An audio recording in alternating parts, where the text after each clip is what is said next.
D. Mace, Fingan, and Donick 102.5 The Game. Broadcasting from the Busy Bee Plumbing, Heating, and Air Conditioning Game Nashville Studios, home of the $99 yearly Beehive membership, where the buzz is always about great service. Willie Donick, Derek Mason, Adam Fingan, and David Janes here with you. We all hope you are having a wonderful start to your week. Gang's all here. Willie's back from Canada. They let him back in the country. Good for you, Willie. But we're glad you're back. We're all back together again. It's good to be back. We miss you when you're not here. Yeah. The vibe is just off when you're not here. You have an aura about you that's just not here. You could feel it coming, couldn't you? You were south of the border. Well, he was actually north of the border, actually. North of the border. Derek Mason. Was it kind of cold? I'm sure it was. Not too bad. The last trip, was it? We had great autumnal weather throughout the time. There we The go. colors were out. Say that again. Autumnal. Autumnal. Okay, I mean, like that. it was awesome. Is that autumn and something? Oh, no, I'm just. Yeah, I mean, it's autumnal. Autumnish. Is that the definition of autumnal? Characteristic of or occurring in autumn. See? Not many people know about the season autumn. Only up north do we know about the season autumn.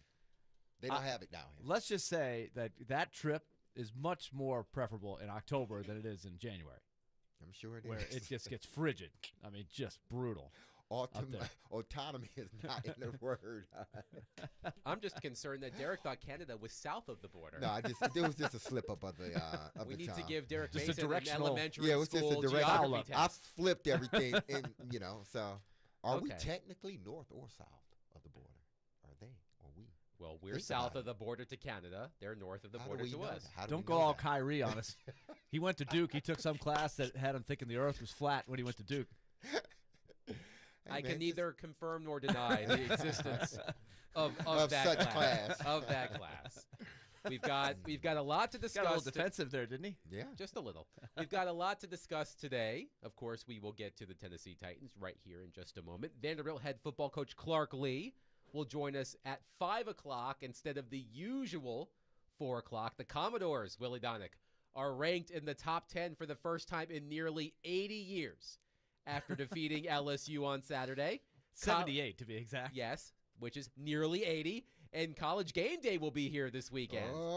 Second time in 4 weeks. Are you here, Willie, this weekend? I am. Yes. Oh, okay. Can we get a Willie D sighting on game day? I think that could be. Oh. Now, I can't go to the game because the Preds play that night. All right.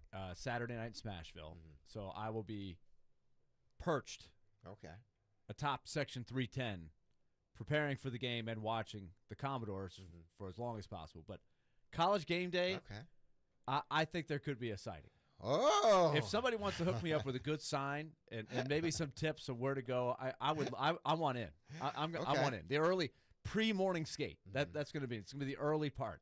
Meanwhile, this past weekend, College Game Day, James Franklin did his first interview since being fired by Penn State.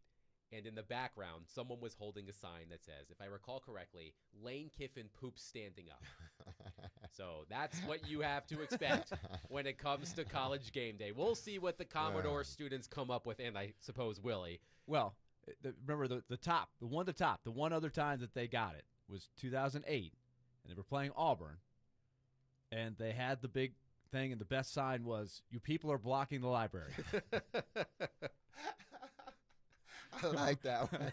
In other words, I can't get where I need to go, man. What are you people doing here? So we have that to look forward to this weekend, and we will dive into Vanderbilt later in the program. But let's start with the Tennessee Titans, who lost 31-13 to Mike Vrabel's Patriots yesterday at Nissan Stadium. Do you have something you would like to share? I'm just glad it's over. I'm just glad the Vrabel game is behind us. It's hard to watch. It is hard to watch, but it started so promisingly yesterday. The Titans scored on 3 of their first 4 drives? They scored a real-life first-quarter touchdown for the first time all season? And then the Titans remembered they were the Titans and disintegrated. Mike Vrabel got the last laugh and even some Vrabel chants from the considerable Patriots fan contingent that traveled to Nashville for the game. Statistically, Cam Ward had his best performance of the season, highest passer rating, highest yards per attempt, highest completion percentage, but 2 more turnovers, including yet another unforced lost fumble, overshadowed his performance yesterday. So, Derek, Willie, where should we start? I mean, you can start anywhere you like. This team is I'm watching the game, and first half is going well. I think they did a lot of things they wanted to do in the pass game on offense. The run game didn't quite get going the way they wanted it to, but they stuck with it, and it allowed them to play action and do some things and move Cam. What I didn't expect was the defense getting power drive on the first drive, running the football, like strictly running the football. They didn't do much passing. They ran it right down their throats. That I wasn't expecting. And it never really got better because Jeff ended up going out. He didn't return. You got Devondre back his first game. It never sort of worked out the way they wanted it to as far as stopping the run consistently. But I look at the offense, and I look at that score, and that team that they played is not 20 points better than them. That team that they played is not 10 points better than them. That team that they played is probably about 7 to 8 points better than them. And the Titans are a bad team, okay? They are a bad team. They have no depth whatsoever. And the depth that they're counting on isn't either they're not mature enough yet or it's just not working out. But even with all that, I look at that team, and the New England Patriots are not 20 points better than this team. 4 plays did this team, and this is what happens. Nobody can tell me anything else on these airwaves. This is what happened with bad teams. When you have 4 plays in a game, good teams can overcome. Great teams can overcome 3. Good teams can overcome 2. Okay teams, maybe 1 if that. Bad teams can't overcome any. And you had 4 plays that basically did you in. 1 was returned for a touchdown. Another was directly related to a touchdown, the kick out of bounds. And then the blown coverage twice. Snead, get your ass and start doing something, man. Seriously, like you a good player. Like I don't know what went on. It looked like, I'm going to tell you what it looked like, and I could be completely wrong on that first touchdown that he was sort of the beneficiary of. It looked like the linebacker, they were confused for a minute. He saw something, and he raised his hand and said, 1, 1, 1. To me, I assumed that was cover 1. If you watch the film, everybody played cover 1 except who? Snead. Where in the hell was he looking? Where was he looking? It was cover. It was clear that everybody else read what the linebacker said and said cover 1. Everybody across the board, except the one guy they paying the most money on that side of the ball to cover. It's a blown coverage. It happened a week ago. A blown coverage. And then the communication between he and the safety. What are y'all doing? I don't understand. The only thing you don't need to do is give up the big play. Make them work it. Make them kick a field goal. They really don't have enough time. Make them kick a field goal. But because y'all are not communicating, they throw the ball over your head for a touchdown. That's 3 plays right there. 3 plays, people. 3 plays that it was nothing that New England did. So nobody can tell me, oh, New England's just that. No. It was nothing that New England just sat back and they watched for a bad team to get to basically poop over themselves. And that's what happened. They did it. It was played. Everybody saw it. I didn't see a team that was just outmatched. I didn't. Even in the run game. I didn't see them because they had their moments in the run game. But I didn't see a team that was totally outmatched. I didn't. Let's watch the film, everybody. All that watch the game, reporters and all, let's all watch the film together. And you tell me, am I seeing what y'all are possibly not or are seeing?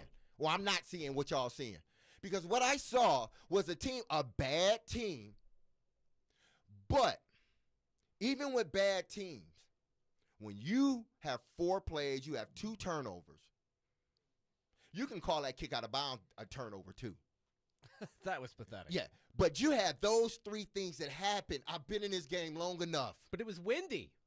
I don't care about the win. You have to find a way, especially when it's going into half. I was being facetious about the windy comment. But one thing you can't do is give them extra yardage.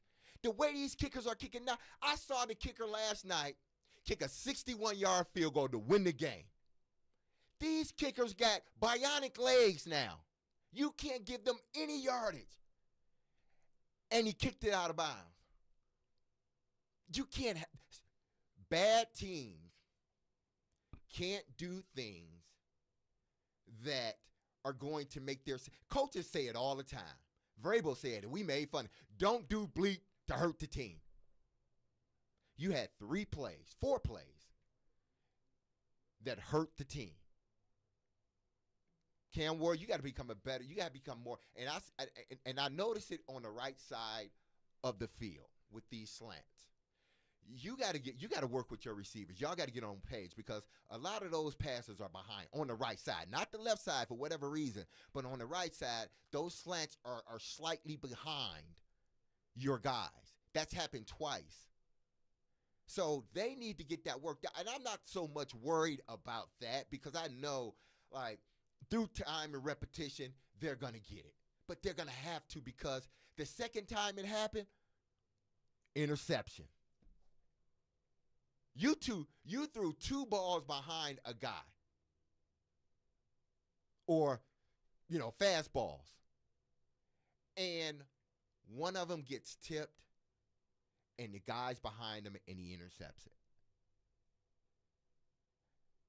That I'm not angry about that because I believe he's going to get better at that. And quarterbacks go through it. And I know people are going to make this, bigger than what it is, but all quarterbacks go through it. So I've seen Matt go through it. I've seen Joe go through it. I see them all. Watch them, play with them. They go through that. It happens. You just hope they get better.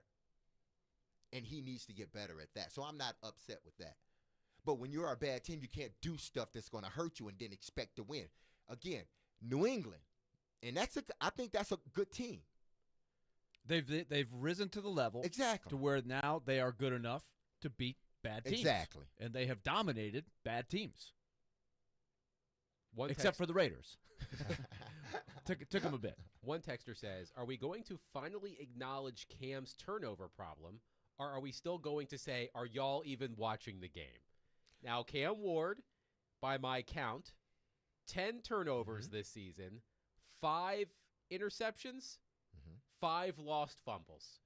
The lost fumbles, we had 2 lost fumbles against the Raiders, 1 yesterday, but the past 2 lost fumbles were on plays when he wasn't touched. And we'll get more into Cam Ward. Don't worry, we're not ignoring Cam Ward in all of this.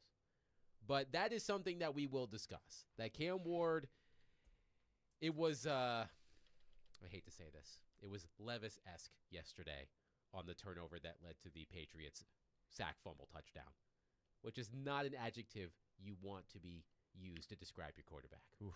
Well, the number that has jumped out to me, and I've been saying this a couple weeks, I haven't emphasized it, but yesterday it was 19.7. That number could be good in some things. It's not when we're talking about QBR, quarterback rating, the ESPN, the all-encompassing. So you can tell me, hey, 25 completions, and hey, 25 out of 34. That's not bad. But when you incorporate sacks, his inability to run and escape and do anything with his legs, and the context of when everything happens, 19.7 is basically. And so for the season now, Cam Ward is at 24.9. That is Will Levis last year. Second to last in the league. Who's last? Joe Flacco. Oh, hell. But Joe's 40. At least Joe Flacco's coming off a game where he looked pretty good with his new team. But I mean, it's not productive. You cannot win with those numbers. And he has flashed some good moments. There are some good things, and let's cling to that and let's hope. But there's increasing concern. And part of it is just everything crumbling around him. All of the support system is gone right now. I'm hoping that as Latham plays more and the line hopefully can get a little more cohesive, they can build back a little bit of something. But it's not good right now. 19.7. If I'm looking at it, and I see how, and he needs to the turnovers. He's gonna have to work on that one a lot. But I see that a lot of this can be changed if they got better players. That's just what I see. I see a team, because I go back and I start looking at these other quarterbacks who didn't have success at their prior places, or as much success. And whether it's Baker Mayfield, Sam Darnold, guys like that, where it just seemed that Daniel Jones, but then they learn and they develop in their own way. But then you put good players around them, and what happened? Jared Goff, you put good players around them, and what happened? Because you've seen bits and pieces of it. You know it's there. The turnovers just need to be cut down. They do, and I'm concerned about it. Don't think I'm not concerned about them, people, because I am. But if you see the moments, you see the throws, you see the tempo that he has, you see the leadership that he has out there on the field, you see how he commands the huddle. Just think if he has better wide receivers, or wide receivers with more. Say if Alec had 2 years under his belt already, or DK had 2 years under his belt already. How much better would those guys be? Or you had a bona fide number one. How much better do you think he will be? Because he's showing you that he has it. But are the Titans going to build around him fast enough to where he's not like a Baker Mayfield or Sam Darnold, where the second stop is where he starts to, you see, oh, this guy can play. Lenny on our text line says, interesting that you say that he would be better with better players, but wouldn't say that about Will Levis. I never said that about Will Levis. If you put better, Will Levis didn't have but he had better players than this. He had better players than this. And again, I'm going to say this. These two quarterbacks are not the same. They are not, by no means. I see how he operates the field. I saw how Will Levis operated the field. It's night and it's day, okay? He still has a lot of learning to do, meaning Cam Ward. But you put both of these guys in a pressure situation and watch their body. Watch what they do. And it is totally different. It is night and day. That's why. It's an interesting question, because I agree with you with the eye test, but the fact is, when you put the numbers, the numbers are not good alongside of each other, they look eerily similar. Oh, they do? And that's scary. And there are some things that I see developing on a weekly basis that concern me with Cam Ward in the long term, that he's got to get better at, and hopefully he will. 615-737-1025. Our phone and text lines are driven by WilsonCountyHyundai.com. We will take your reaction to the Titans' 31-13 loss to the New England Patriots yesterday at Nissan Stadium. But coming up next, one of my favorite things to do is to trigger Willie and Derek. I like to think I know their buttons. You already heard Derek lose it on the defense, but that is nothing compared to how I expect him to respond to a clip I will play next. So don't go anywhere. 615-737-1025. Our phone and text lines are driven by WilsonCountyHyundai.com. Mondays were made for Macero, big screens, bold flavors, and all the football action from queso to kickoffs. This is how Macero does game night. Macero Football Mondays in 12 South. Don't miss a snap.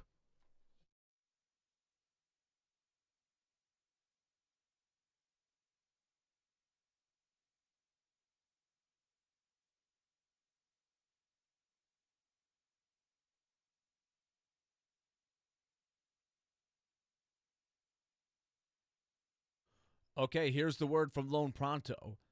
If you could pull up to $500,000 in cash out of your home and drop your mortgage rate to 4.99% APR, would you do it? Well, it's possible right now. If you got stuck with a higher mortgage rate back in the days where the rates were higher, take advantage of the fact that that rate has stopped. Right now at Loan Pronto, they've got the lowest rates in 3 years. And with Loan Pronto's rapid equity loan, you can get the cash out of your home's equity if that's what you need. Let's say you want to do a home improvement project or get rid of some credit card bills where the interest rate is really big. This is the time to strike. Loan Pronto's rapid equity loan. You can get the cash in as little as 3 days, pay off the loans, and even skip your next 2 house payments. So there's no wait. No hard credit pull up front.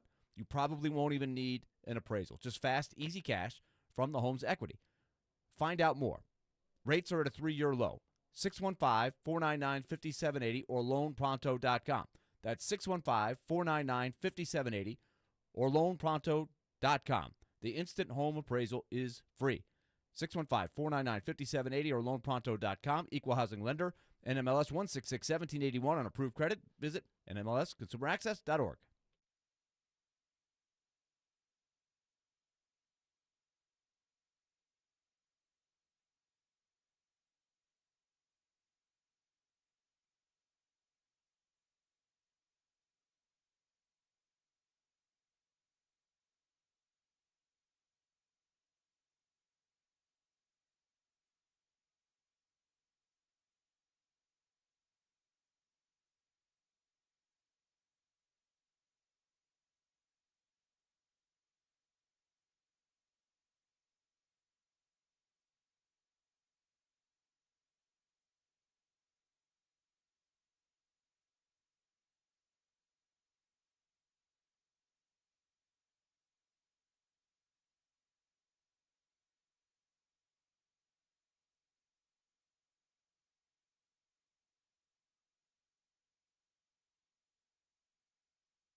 May taking a deep shot down the field.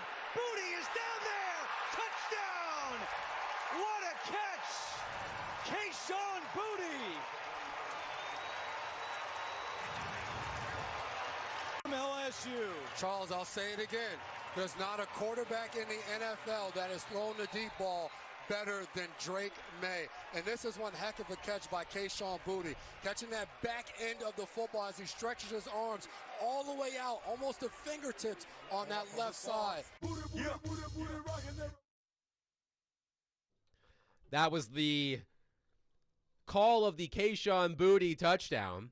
One of 2 touchdowns L'Jarius Sneed allowed as the nearest defender yesterday against the Patriots. Raise your hand, by the way, if you knew that Austin Hooper was still in the NFL. I'm not raising my hand. I'm not. I'm not raising you my said hand. it on Friday, and that's the first I'd heard that name in a while. So good for you, That's Austin how Hooper. I was not completely shocked when he caught the touchdown pass. Yeah, remember when Austin Hooper was on the Titans? But that's not what we're not here to talk about Austin Hooper. We're here to talk about Kayshon Boutte for a moment. So before the break, I said one of my favorite things to do is find ways to trigger Willie and Derek.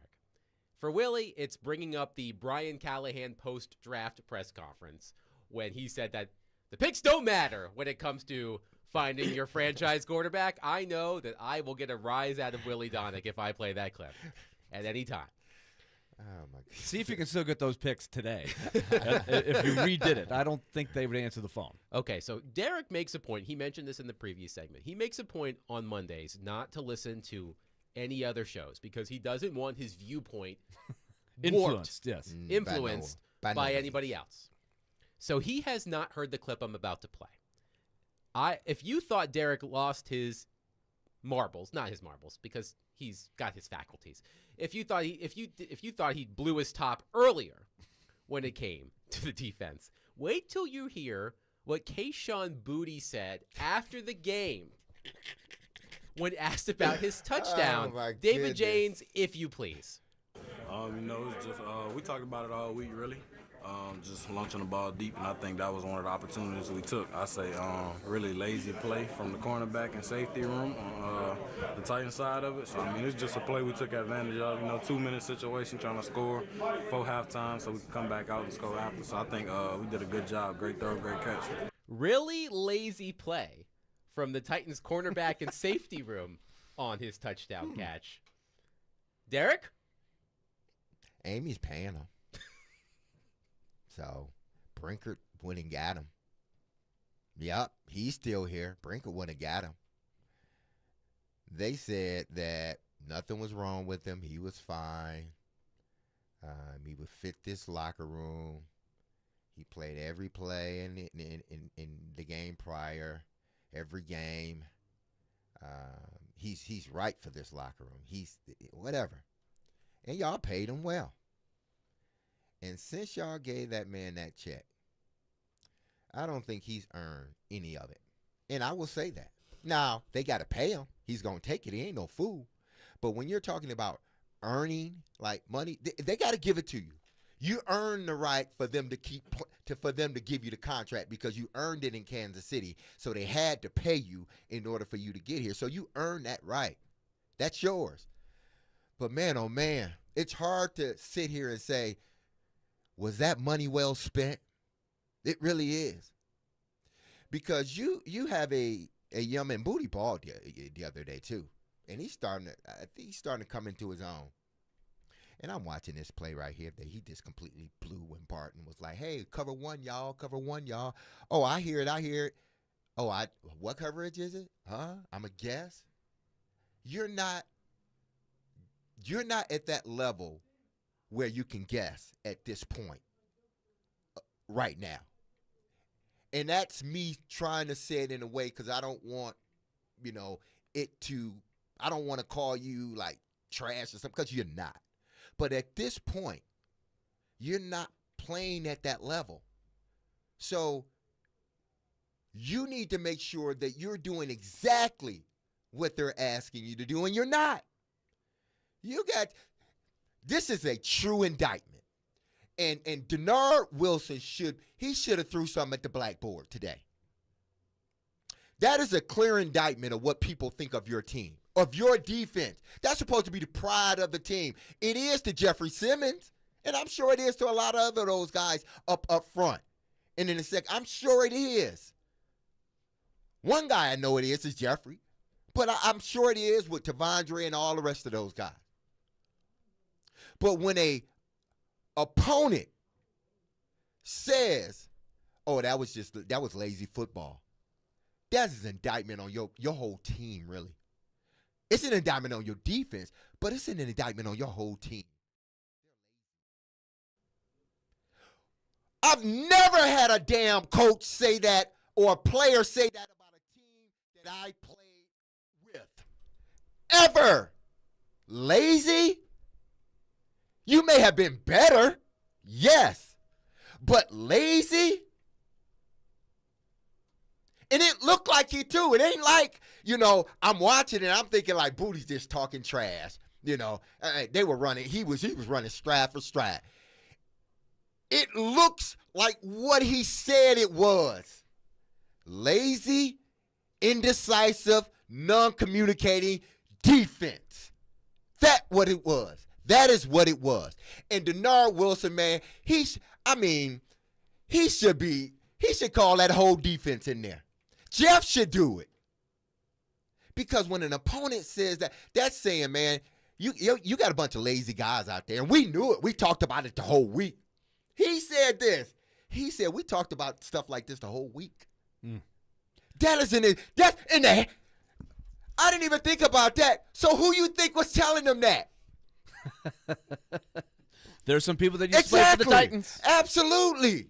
There's many people that used to play for the Titans on that team. You're right. You did that on purpose. May I just say, you did that on purpose. Job well done, Adam. Mission accomplished. Job well done, Adam. Job well done. Okay, so let's wind it. Let's take the big scope here. I remember having my doubts about the move to get Snead. I was all in. I wasn't all in, but I was like, okay, he's young enough. You think maybe you think maybe you can jumpstart some things, and you only had to give up a third. You didn't give up a first or anything like that. But so I was like, all right. So that day, when that trade was done, I'm thinking to myself, what's the worst case scenario of how this turns out? And this is pretty close. I don't know what I didn't. I knew there was a chance it might not work, right? He had the knee issues, and they just didn't have a lot of great players around him, and so you're like, there's a chance this doesn't work, and they're paying him. Mm-hmm. But man, this is return on investment is so low at this point, and you know what? I could live with the injuries, but what you're talking about there, D Mace, is that is making it even tougher for everybody else every day, if that's the case, if he's got the reputation. Because some of their highest paid guys aren't productive, and also, are they helping the younger players get better? That's the question. Because if it's counterproductive there, then you're really in trouble. If your best, highest, or your most talented, highest paid players are not the drivers and at least going in there with a good attitude and helping bring along youngsters, that's not good. Maybe Brownlee wasn't the guy you should have traded. He's the young guy. You know what he's doing? He's just watching. Pretty much he's watching. He's getting better. But he's watching the veteran guys too. Maybe he wasn't the guy that y'all should have traded. And like you, Willie, I didn't even think about something like this. I thought worst case scenario was the knees just wouldn't hold up. He would give you 2 good years, and then after that, it'd just be done, or a year and a half, and it'd be done because of the knees. I thought that was worst case scenario for me. This is a horror film. What I'm watching, it's bad. It's bad football. I thought he played well when they asked him to play in week 1. I was on board with the pitch count, but then he's the one saying, hey, I didn't know anything about a pitch count. He's saying things counterproductive to what was said. I thought he played probably too much against the Rams in the second week. And as the game wore on, he wore down and got toasted towards the end of the game. And I feel like since then, it hasn't gotten, he's not getting progressively better where you're like, okay, now L'Jarius Sneed's playing at the level that they thought they were getting. They're not getting that guy at all, even when he's healthy enough to play. And now he leaves the game injured, and I don't know where it goes from here. But his trade value at this point has got to be, would you take anything for him? And that's not good. One texter says, so the last 2 games, something was said about this team that's embarrassing. What was said by the Raiders about the Titans last week? Oh, yes, the worst team exactly. 25 years. Right, the article from Mike Silver. Which might have been a little hyperbole, especially coming from the Raiders. From the Raiders They've of had all some bad teams. Of all teams. The Raiders did not look great yesterday No. against the Kansas City Chiefs. But yes, last week there was an article from Mike Silver in The Athletic where an unnamed Raiders coach said the Titans were the worst team he's seen in the past 25 years. I can deal with that because they are not a worse in the last 25 years. I don't know. But I can deal with somebody saying they're just a bad team because they are. Like, the talent from top to bottom, they don't have enough. And the top end isn't playing the way for 5 years. That's gonna be your team. But the other stuff, no. You can't have that. No. 615-737-1025. We will continue to take your reaction to the Titans' latest loss, a 31-13 defeat at the hands of Mike Vrabel and the Patriots. Coming up next, Teron Davenport, ESPN NFL Nation Titans reporter, will join us next. We'll get into Cam Ward, the Titans, and many more topics. Coming up next, 615-737-1025. D-Mace, Vingan, and Donick is presented to you by Bax Homeworks, which transforms kitchens, bathrooms, and living spaces into places you can't wait to come home to. Get a free estimate right now at baxhomeworks.com.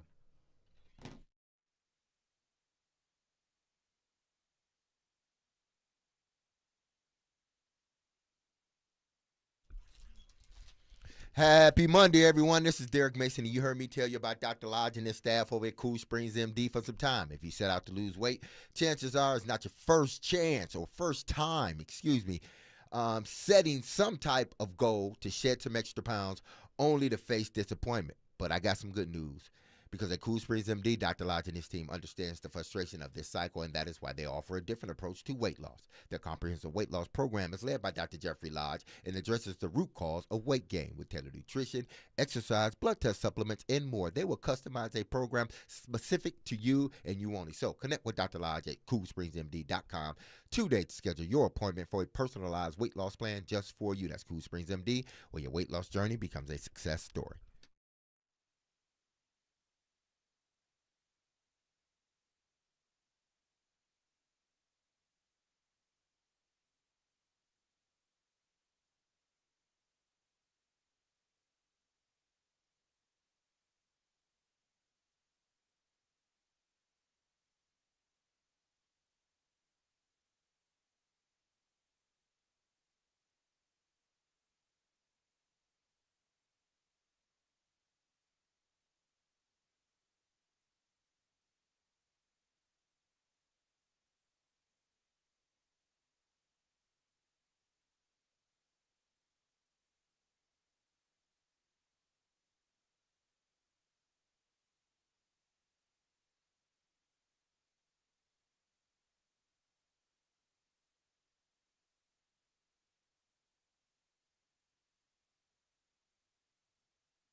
D. Mace Vingan and Donick 1025 The Game. Willie Donick, Derek Mason, Adam Vingan here with you. Pleased to be joined on our phone line, driven by WilsonCountyHyundai.com, by ESPN NFL Nation Titans reporter Teron Davenport, who is presented by Bart Durham Injury Law and fueled by Parman Energy. Teron, Cam Ward has 5 lost fumbles this season.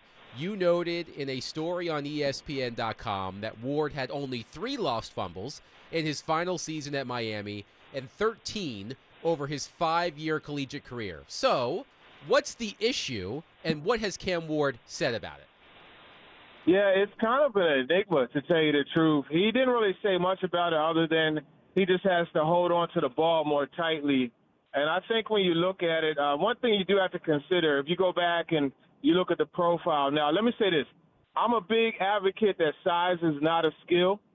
So I'm going to, preface my comment with that. But he did have 9 1/8 hands, I think it was, which is considered small. But, so did Joe Burrow and multiple other quarterbacks. So it's not a major issue, but it's something to think about. And one thing that could be a little bit of a variance is just the fact that the NFL ball is a little bit bigger than the college football. So that could be something he's still getting used to.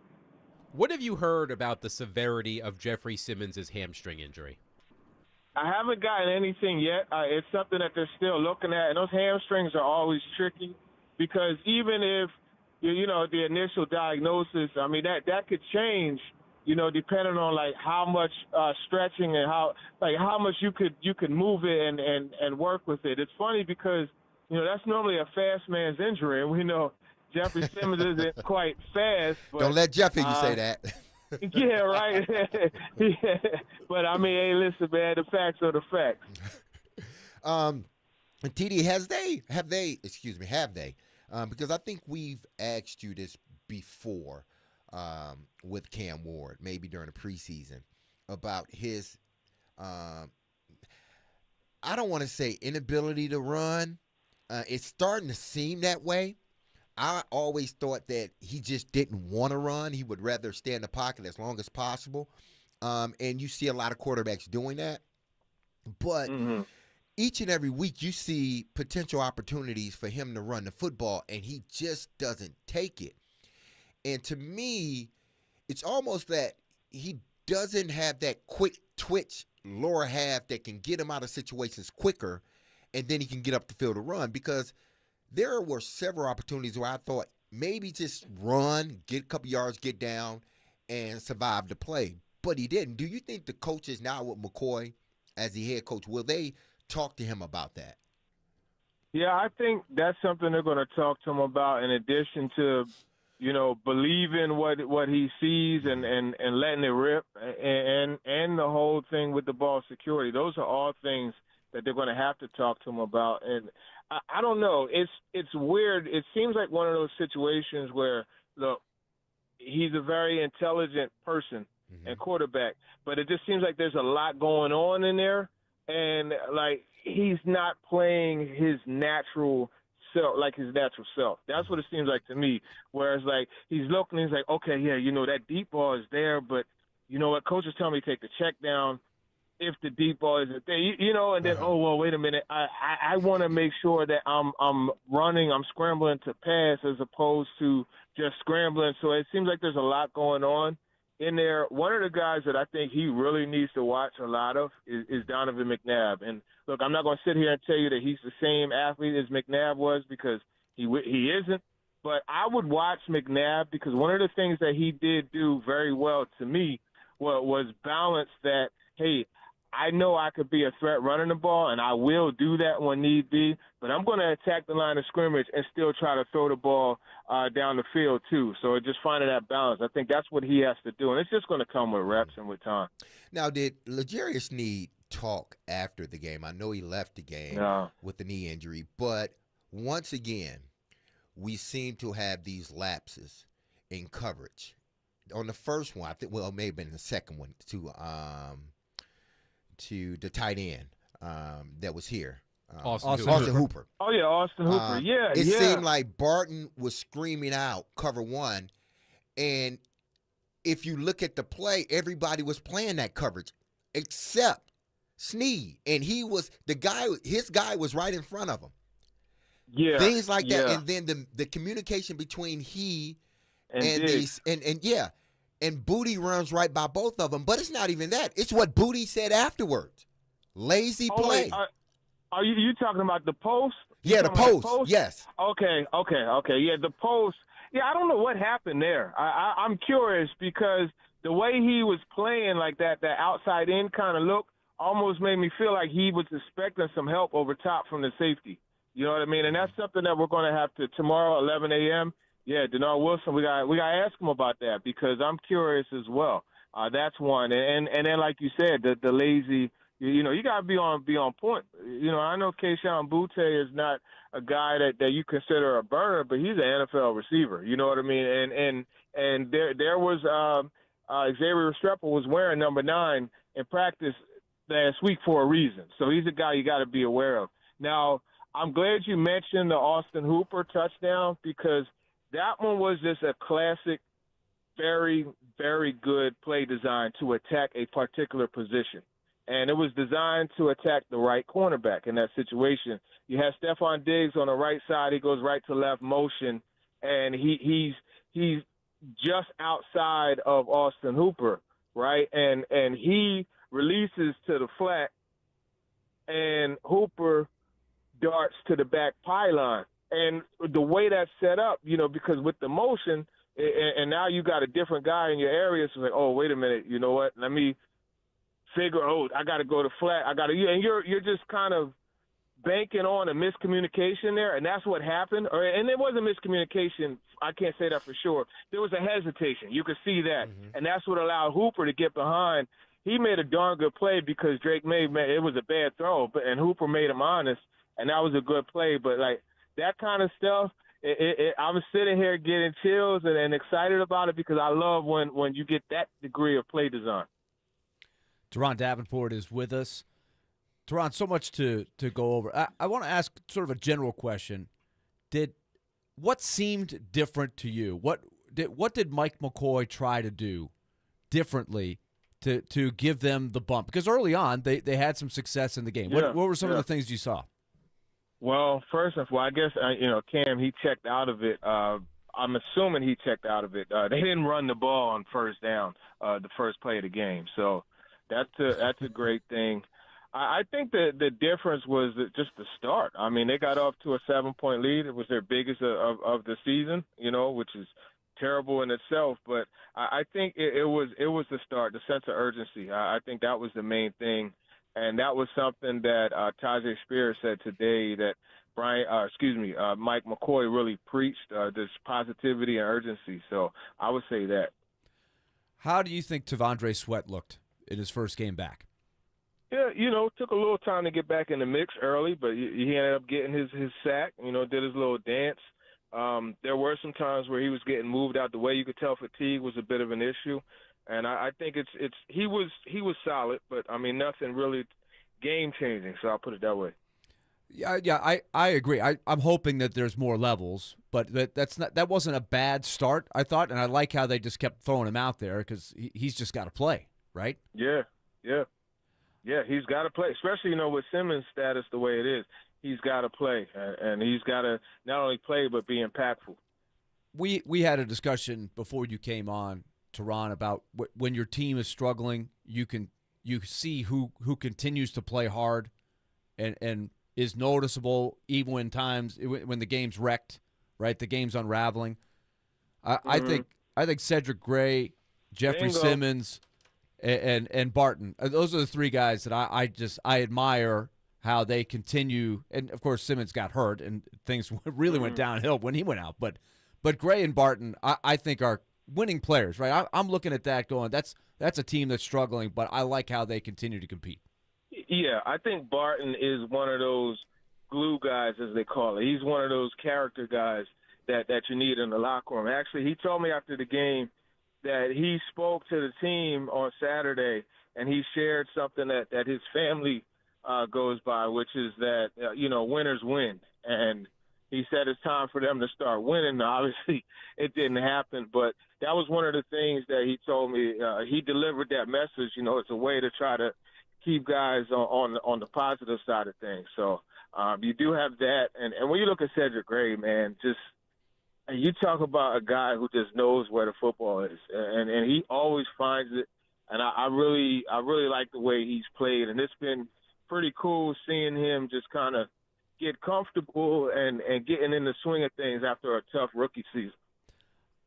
I don't know. I just watched the television broadcast, and they actually played a clip of Amy Adams-Strunk talking with Jason McCourty, who was doing the color. Was there any interaction that we know of between Amy and Mike Vrabel? Not that I know of, and no Mike Vrabel, and then the guy that he is, I'm sure that he didn't want any anyway, because he's such a on to the next week type of person. Sure. You know what I mean? Because you even look at his comments after the game. He's like, "Hey man, like we moved on, and it was cool hearing my name being chanted, but we've moved on." And so I doubt it. What did you think of their roster? Like we know what Mike Vrabel's about. They're now 5-2, which I don't think I thought. But if you look at their schedule, they've done a nice job beating a softer portion of their schedule. It's going to get tougher. They've got the big win against Buffalo. But what do you think of where they are in their development right now with their roster? Yeah, they've done what they needed to do, beat the teams that they needed to beat. But man, that win in Buffalo was monumental for them, and that's the classic Mike Vrabel special, right? You go in and you win a game that you really don't have any business winning, and that's what he does, So I think the roster is solid. I mean, they have Marcus Jones is a pretty good nickel. Christian Gonzalez is one of the best corners in the league. They're solid safety-wise. Up front, you got Christian Barmore. The offensive line is getting better. Stevenson and Henderson, that's a good combination. So I think there's talent on the roster. Absolutely. I just want to see just more like how can they get to that point where they are the AFC East champions, because the Bills are going to be looking to get back at them the next time they play. Teron, before we let you go, I would love your opinion on this. Yesterday, after the Patriots beat the Titans, a lot of Titans fans were looking for some optimism, and I saw it shared quite a bit that Drake May had a rough go of it during his first season with the Patriots. But look how Drake May has seemingly turned out. Do you see any parallels between Cam Ward's situation this season and Drake May's situation last season? Yeah, I think each player, their situation has its own story. But to me, Cam Ward is very strong mentally. And when you have a strong person, there's the saying that Jimmy Johnson used to always push, right? And that's adversity makes the strong stronger and the weak weaker. And, man, my bad. I had to double say that because I was looking. I almost had to call Blair Durham. Somebody almost crashed into me. Oh, no. But no, I think that being said, like this is going to be good for him. This is going to be a good experience for Cam Ward, and it's one of those ones that I believe you'll be able to look back on and be like, it could have broke him, but it just made him better, and it's been impressive just seeing how he's handled a lot of the stuff that has been thrown his way, and I just want to see that play start to get better on the field. Hey, TD, quickly. Are you, keeping tabs on Jarvis Brownlee? I have not, but I did see he had a heck of a game last week. Just that's keep tabs for sure. on him. Yeah, just keep tabs on him. That's all I'm saying. Yeah, I am. Teron Davenport, ESPN NFL Nation Titans reporter, has been our guest. He is presented by Bart Durham Injury Law and fueled by Parman Energy. TD, great stuff as always. We'll catch up next week. All right, appreciate you guys. Take it easy. 615-737-1025. We have a lot of Titans reaction, so let's get to that next. If you want in, 615-737-1025. Our phone and text lines are driven by WilsonCountyHyundai.com. Predators fans, Smashville Live returns Wednesday night at Brewhouse 100 in Bellevue at 6 p.m. See your Predators star players up close and personal and get autographs and pictures. This week's guest, Adam Wilsby. That's this Wednesday night at Brewhouse 100 in Bellevue and only on 102.5 The Game.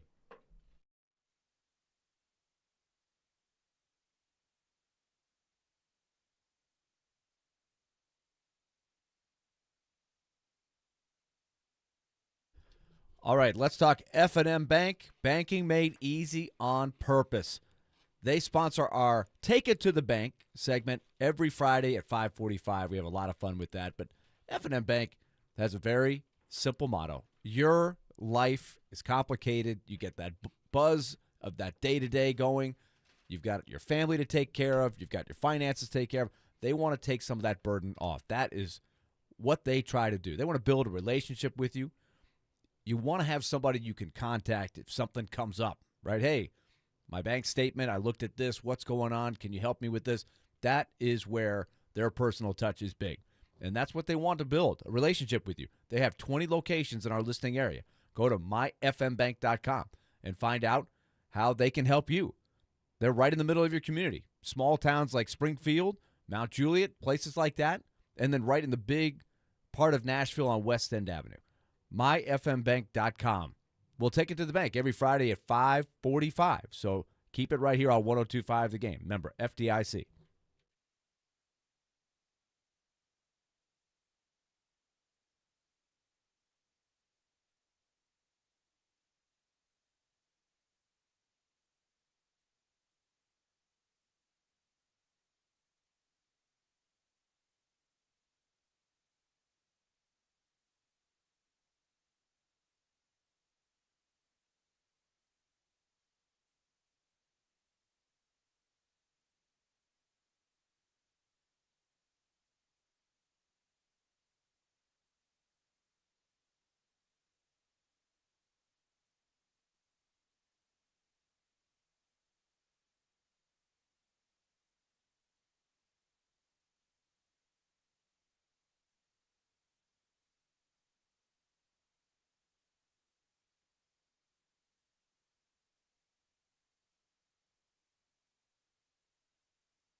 D. Mace, Vingan, and Donick, 102.5 The Game.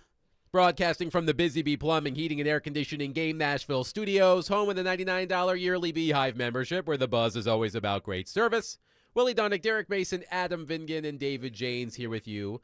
Vanderbilt head football coach Clark Lee, who normally joins us at this time, at 4:00 Clark, will join us at 5:00 Clark. So we will have Clark Lee in an hour. We will get into Vanderbilt's win against LSU in just a few moments. But we have a lot of reaction on our text line, driven by WilsonCountyHyundai.com, to the Titans' 31-13 loss to the New England Patriots yesterday. Starting with this. One unnamed texter says, "We took our son to the game for his 10th birthday and had lower-level seats in Section 136 and spent all kinds of money on concessions. After the game, I asked him if he had a good time, and he said no. I asked him why, and he said because Amy Adams Strunk ruined it. Thanks, Amy." Wow, how old is his son? 10. Wow. Y'all must talk about Amy a lot in the house. How many 10-year-olds can just name drop Amy Adams Strunk? Now, I want to be clear about something, Texter. And here it says, I asked him why, and he said because Amy Adams' stunk ruined it. Was that on purpose or an autocorrect? Does your 10-year-old call her Amy Adams stunk? Or did you just autocorrect strunk into stunk? This is what I have to know. I think that was him. Okay. It might be. Putting skunk in there instead of scrunk.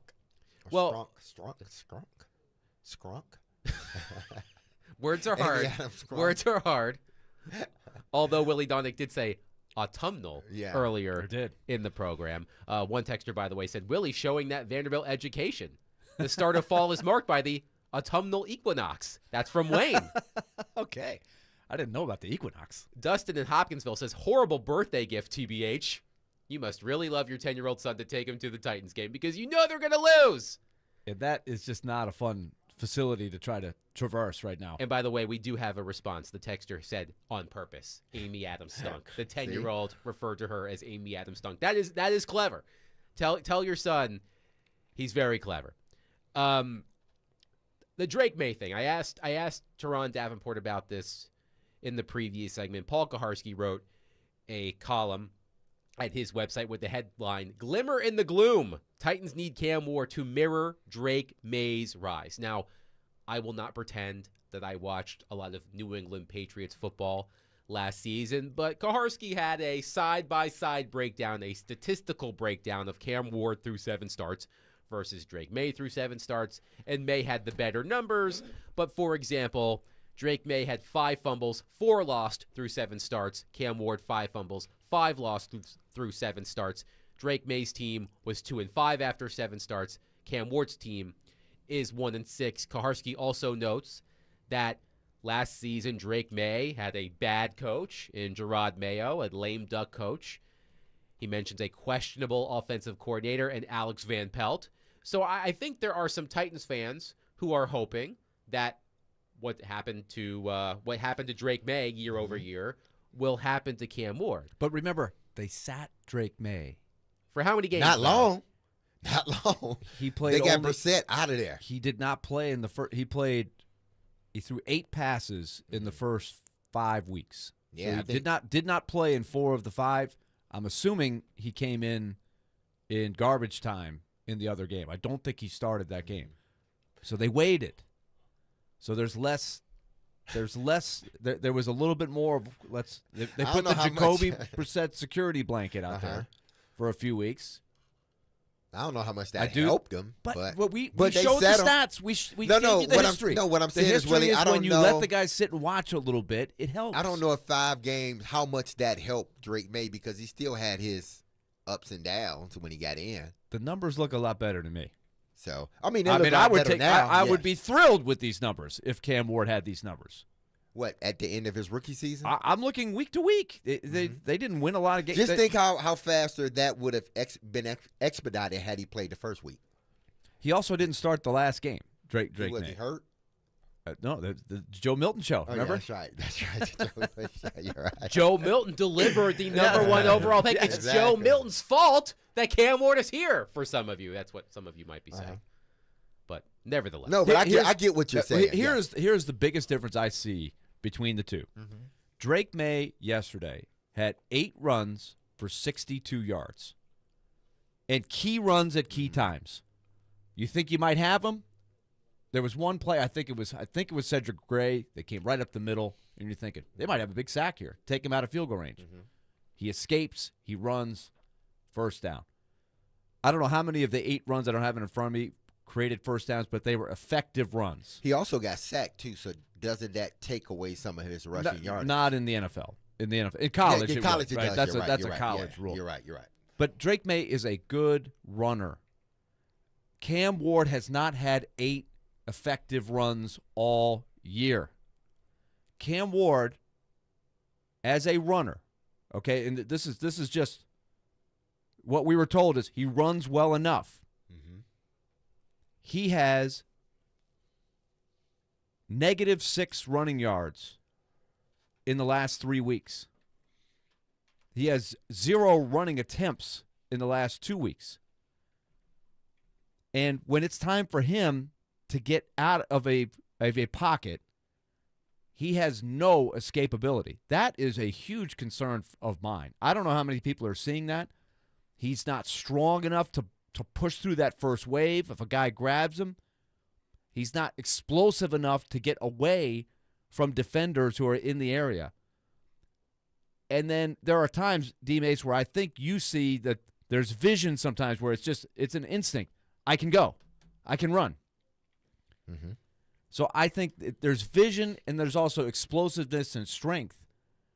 But he is not an effective runner. He has, on the year, 36 rushing yards on the year and -6 in the last 3 weeks. Drake May yesterday had, I'm not saying he has to run all over the place, but Drake May had 8 rushes for 62 yards. Many of them were timely, not designed runs, but that's a weapon. So Cam Ward doesn't have that in his toolbox, so he's going to have to be a great passer, and he might be someday when he has the people around him. Mm-hmm. He's got some work to do in that area. Drake May, I think, has made some strides as a passer. Philip on our text line from earlier said, I'm sorry, guys, but this has nothing to do, meaning Cam Ward struggles, with the players around him. His inaccurate passing, footwork, sidearm throwing, and not knowing when to run is a Ward issue. He did a lot of these things in college. Huh? He ran in college when he had to. He ran. Not as much as you think. Yeah, but it's like he doesn't even want to run here. And I can understand him not running in college, but I've seen him on several occasions run and get touchdowns or get long runs. But it just seems like he doesn't want to do it. Like, I am not – he's like one of those, like – he's like a kid. Like, I ain't doing it. Like, I ain't eating those peas. No. Push him away. I ain't eating them, mama. That's like him with running a football. Like, I ain't running this football no matter what. I don't care what y'all say.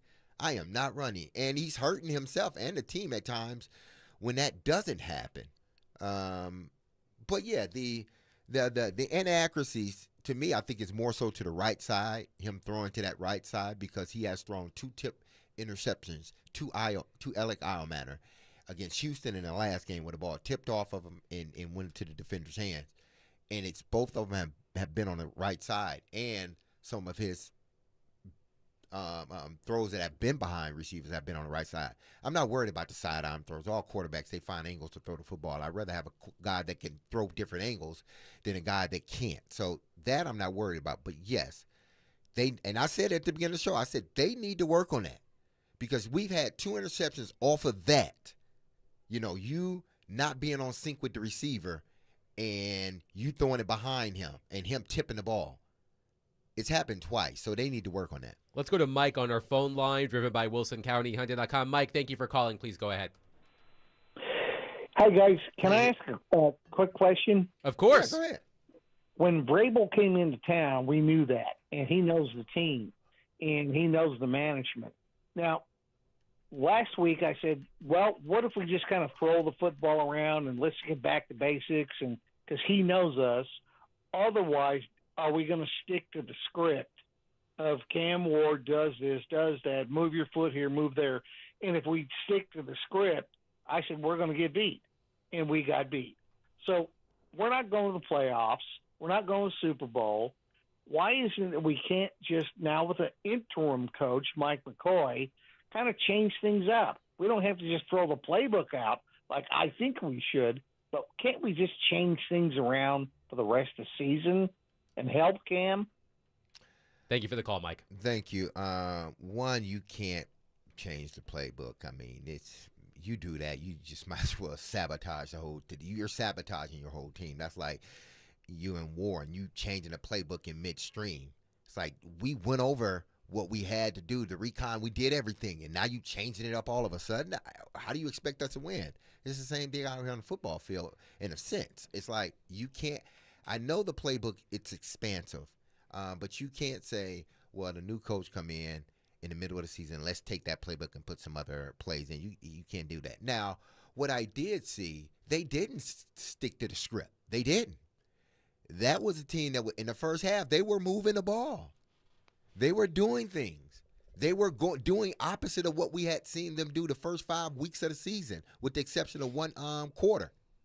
So they were doing some different things. At least I thought it looked a little different out there. They were moving the ball. He was finding receivers. They were getting lanes to run in. And it happened for the whole first half. Second half, again, you have 4 plays that did you in. 4 of them. And when you're a bad team, you can't have any. Robert in Spring Hill says, I know I'm going to be made fun of for this. I know y'all are going to give me a hard time for this. Robert, you may be surprised. Yeah. I know everybody out there is going to disagree with me. Really selling us here, Robert in Spring Hill. But I would take the gamer and the elusiveness of a Diego Pavia over Cam Ward any day of the week. Now, Willie, you did mention something during one of our breaks about Diego Pavia's elusiveness. And I want you to share that with the listeners because I did find it insightful. Well, it's a different game. Right? By the way, I don't know if you saw my tweet this morning, but Diego Pavia is older than Cam Ward. So is Joey Aguilar. Joey Aguilar and Diego Pavia are 24. Cam is 23. All the 3 Memphis, Vandy, and Tennessee's quarterbacks are all older than Cam Ward. So put that in perspective. So the NFL is a different game. Just like Cam Ward dominated college football last year, Diego Pavia is kind of doing that. But I guess the trait you're talking about, Diego Pavia has a knack for feeling pressure and escaping. He's not very fast. We were told, remember Louis Riddick was selling. He had a passionate backing of Cam before the season started. And when you asked him specifically about Mahomes, he said, Mahomes is not a great runner, but he is a good enough runner. And he thinks Ward had that. We haven't seen that, anything close to it. Pat Mahomes, yesterday, 4 carries, 28 yards, 7-yard average. 10 carries for 32 yards in the win over Detroit with a touchdown. He's capable. And we know that he can slide around in the pocket and make the throw. Pavia definitely, if you watch the game against LSU, he burned LSU time and time again. We're feeling the rush, using their speed against them, and finding key yards. I'm not saying Diego will do this on the next level. That's way down the road. But Cam Ward, that's a skill that I haven't seen from Cam Ward. Forget about rushing yards, but it's what happens when the pocket is breaking down. He is getting sacked at a huge rate. 3rd highest rate in the league, and by far the most actual sacks because they're always behind. He's having to chuck it around. But you watch plays where a quarterback's under heat. And again, he is surrounded by not much support. So it is very, very difficult. But I want to see him get better at dealing with the pressure. If he had Diego's escapability, that would be a plus. That's one thing. Because something like that, you can't coach. That's just an innate ability to be able to fill the pocket and move out of the pocket. Sometimes it can be detrimental because it causes you to move out of the pocket a little bit sooner than what you should. But Diego's been able to find a fine balance between that, and he's sort of like a ballerina in the pocket. Yeah. It's like he knows where and how to move when things are around him to get out. I do think Cam is a gamer. Cam is a gamer. I do think he has a competitive edge that will serve him well. You just heard Teron talking about it. He wants to win and succeed. That trait is similar to Pavia. For what right now, it's about he's going through the gasoline fire right now. There's a gasoline fire around him. For what it's worth, according to the NFL, the top 2 quarterbacks in scramble rush attempts this season, Patrick Mahomes with 33, Drake May with 29. Cam Ward is credited with 9 scramble attempts this season. Willie said he's surrounded by kerosene fighter. A gasoline fire with cotton drawers on. I wasn't visualizing that he had cotton I'm just making on. fun. I'm making fun of it.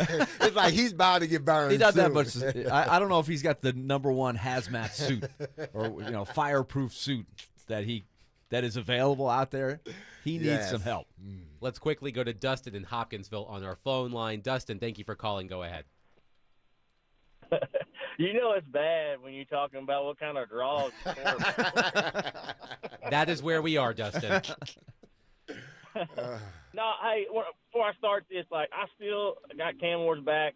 The red flags are starting to pop up. But, like, he gets the season and probably half of next season for me. Surely by then we can tell. But I did not want Cam Ward. I wanted those 6 picks. And it quickly changed after the first game. I was like, all right, this dude's got something. I mean, he's got some swagger. You know, he's poised. He even killed. But one thing that I noticed and was not talked about, people kept comparing this dude's build to Steve McNair. I was like, what the heck are you talking about? Yeah, they're both 6'2", but you're talking about 28-pound difference. You're talking about a boulder and a pebble in my – all right? So I also noticed that his forearms are real small. I've noticed this before weeks ago. I'm not just bringing this up today. And he always kind of did like this dainty thing with his hands on the sideline, the right hand. It's just, for me, I was like, maybe he's just more of a finesse dude. But the fact that his running game, they haven't implemented it, it's just wild to me because, not to bring up Levis for any other reason, but he had a running game, and they didn't really implement too many runs in his game. It all goes back to this head coach we had. The playbook is just garbage. Like, I mean, you got 2 color crowns. Here's your house. Here's the stadium. Here's how you get here. Throw the ball to this guy in this color. I mean, it's just wild to me. Like, why are we not implementing a young quarterback every now and then to just take off and scramble or an option, you know? Thank you for the call, Dustin. I mean, that was funny. But listen, some of these things that you just hope that because he is progressing as a quarterback, you can see it looks different from the first game to the second game. I mean, from first game to game 6 that just finished up, or game 7. You saw him in the last 2 games starting to take sort of the check down and really trying to process through it. You saw last game, really, Sunday, where it seemed like he was, making sure in the back of his mind he knew where his outlets were. So he is developing, I believe, as a quarterback. Now, what is going to help is they get the right coach in here, right OC, right quarterbacks coach in here, whoever they deem that is, so they can continue so there's no hiccups in his development. But yeah, there are some things that he needs to get better at. And if he don't, this team won't get better anytime soon. But if he does, then I think this team get better. Again, it's not about wins because we know they're a bad team, but it's about how does it look moving forward. And if Cam straightens up the stuff that we are concerned about, then they're going to be better as a team. But if he doesn't, it's just going to look worse. 615-737-1025. We will get back into the Titans later in the program. But let's talk about a football team in Nashville that wins games. That's right. The Vanderbilt Commodores, the 10th ranked Vanderbilt Commodores, who defeated LSU 31-24 this past weekend. We'll discuss that. Coming up next, 615-737-1025. D-Mace, Vingen, and Donick is presented to you by Bax Homeworks. Financing options are available to make your remodel easier than you think. With Bax Homeworks, get a free estimate at baxhomeworks.com.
I think at some point in time, LSU is going to get it together. I mean, they have too many talented players. They got a really good defense. They've got a lot of talented, skilled players on offense.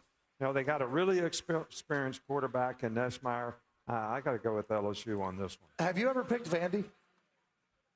Excuse me? Have you ever picked Vandy? I don't think so. It's just hard for me to recognize the fact that they have elevated their program the way they have. They have. After so many years in the SEC when they were the only easy out. They're not an easy out anymore, but it's just hard for me to digest that. Narrator, LSU didn't get it together. That was Nick Saban picking LSU against Vanderbilt on College Game Day. Speaking of College Game Day. Does that not set the stage for McAfee and Saban this coming Saturday? Yes, when College Game Day will be at Vanderbilt for the matchup against 15th-ranked Missouri. That game a 2:30 p.m. kickoff. The early line, Vanderbilt -2.5 on ESPN Bet. But this, first of all, actually, before we get to this, Willie, you told us before the show started. So, Willie Donick, proud alum of Vanderbilt, was in Winnipeg, Manitoba on Saturday. Yes. So kind of hard to get college football in Manitoba. But you told us you had an interesting way to watch the game, but I want you to share that. Well, it worked out because, and this is to Vanderbilt's credit, when I have been in Winnipeg before and Vanderbilt's playing, they are usually not the ABC game, but these are new times as Nick Saban is trying to wrap his arms around right now. Coach Saban appears to be a little bit late to the party. Did he not watch Vanderbilt's game against Alabama last year? But anyway, I'm in Winnipeg. What usually happens is you get what you get on the TV because they don't let you stream SEC Network or ESPN. You can't get that on your streaming service north of the border. So it has to be picked up by one of the channels up there. But because it was on ABC, they did have an ABC affiliate in North Dakota. Whoa! I was excited. So I flip on ABC. Did you get all of the Fargo commercials? Well, this is what I got. About halfway through the first quarter, I'm watching with Hal Gill. We're grabbing lunch. I'm like, this is great. This has worked out. And all of a sudden, the ticker on the bottom of the screen says at 11:50 a.m. we will switch our coverage to North Dakota State. No! In their game. I was like, what? I was up in arms. See, Willie, that's where. I was like, what? I was like, I can't, what am I going to do? What are you going to do? What am I going to do? Thankfully, Max Hurst had already, he was one step ahead of me. Okay. And I was like, Max, what are we going to do? He said, it's on TSN2, which is Canadian ESPN, basically. And they have several channels. It's a joke up there. It's like, there are like 7 of them. Right. There's like TSN 1, 2, 3, 4, 5, and there's Sportsnet 1, 2, 3, 4, 5. Right. It's like Catch the Flames versus the Maple Leafs tonight on TSN 12. Like, yes. It's like a literal The Ocho, right? Yes. But it actually exists. Oh, man. So it was on TSN2. It was on in the hotel. So I was so relieved to be able to watch it from the hotel room, and I was pretty excited with what I saw. So there are a lot of first-time senses that we've been sharing this season with Vanderbilt. Here is the latest crop of first-time senses after Vanderbilt defeats LSU 31-24 on Saturday. Vanderbilt's first 6-1 start since 1950. Vanderbilt's first win against LSU since 1990, snapping a 10-game losing streak in the series. Vanderbilt's first ranking in the top 10 since 1947. I was at the game in 1990. In 1947? Not 1947. I was about to say, Willie, what's going on here? That would have been great. That was a good team, apparently. You have aged gracefully. But okay, you slipped in 1990. I have to tell you what happened in 1990. Please. 1990, this was week 2 of the season. Mm-hmm. Vanderbilt beat LSU. The week before, Vanderbilt lost 35-7, I think was the final score, to SMU. The first game after SMU came off the death penalty. Wow. I mean, the first. It was down in Dallas.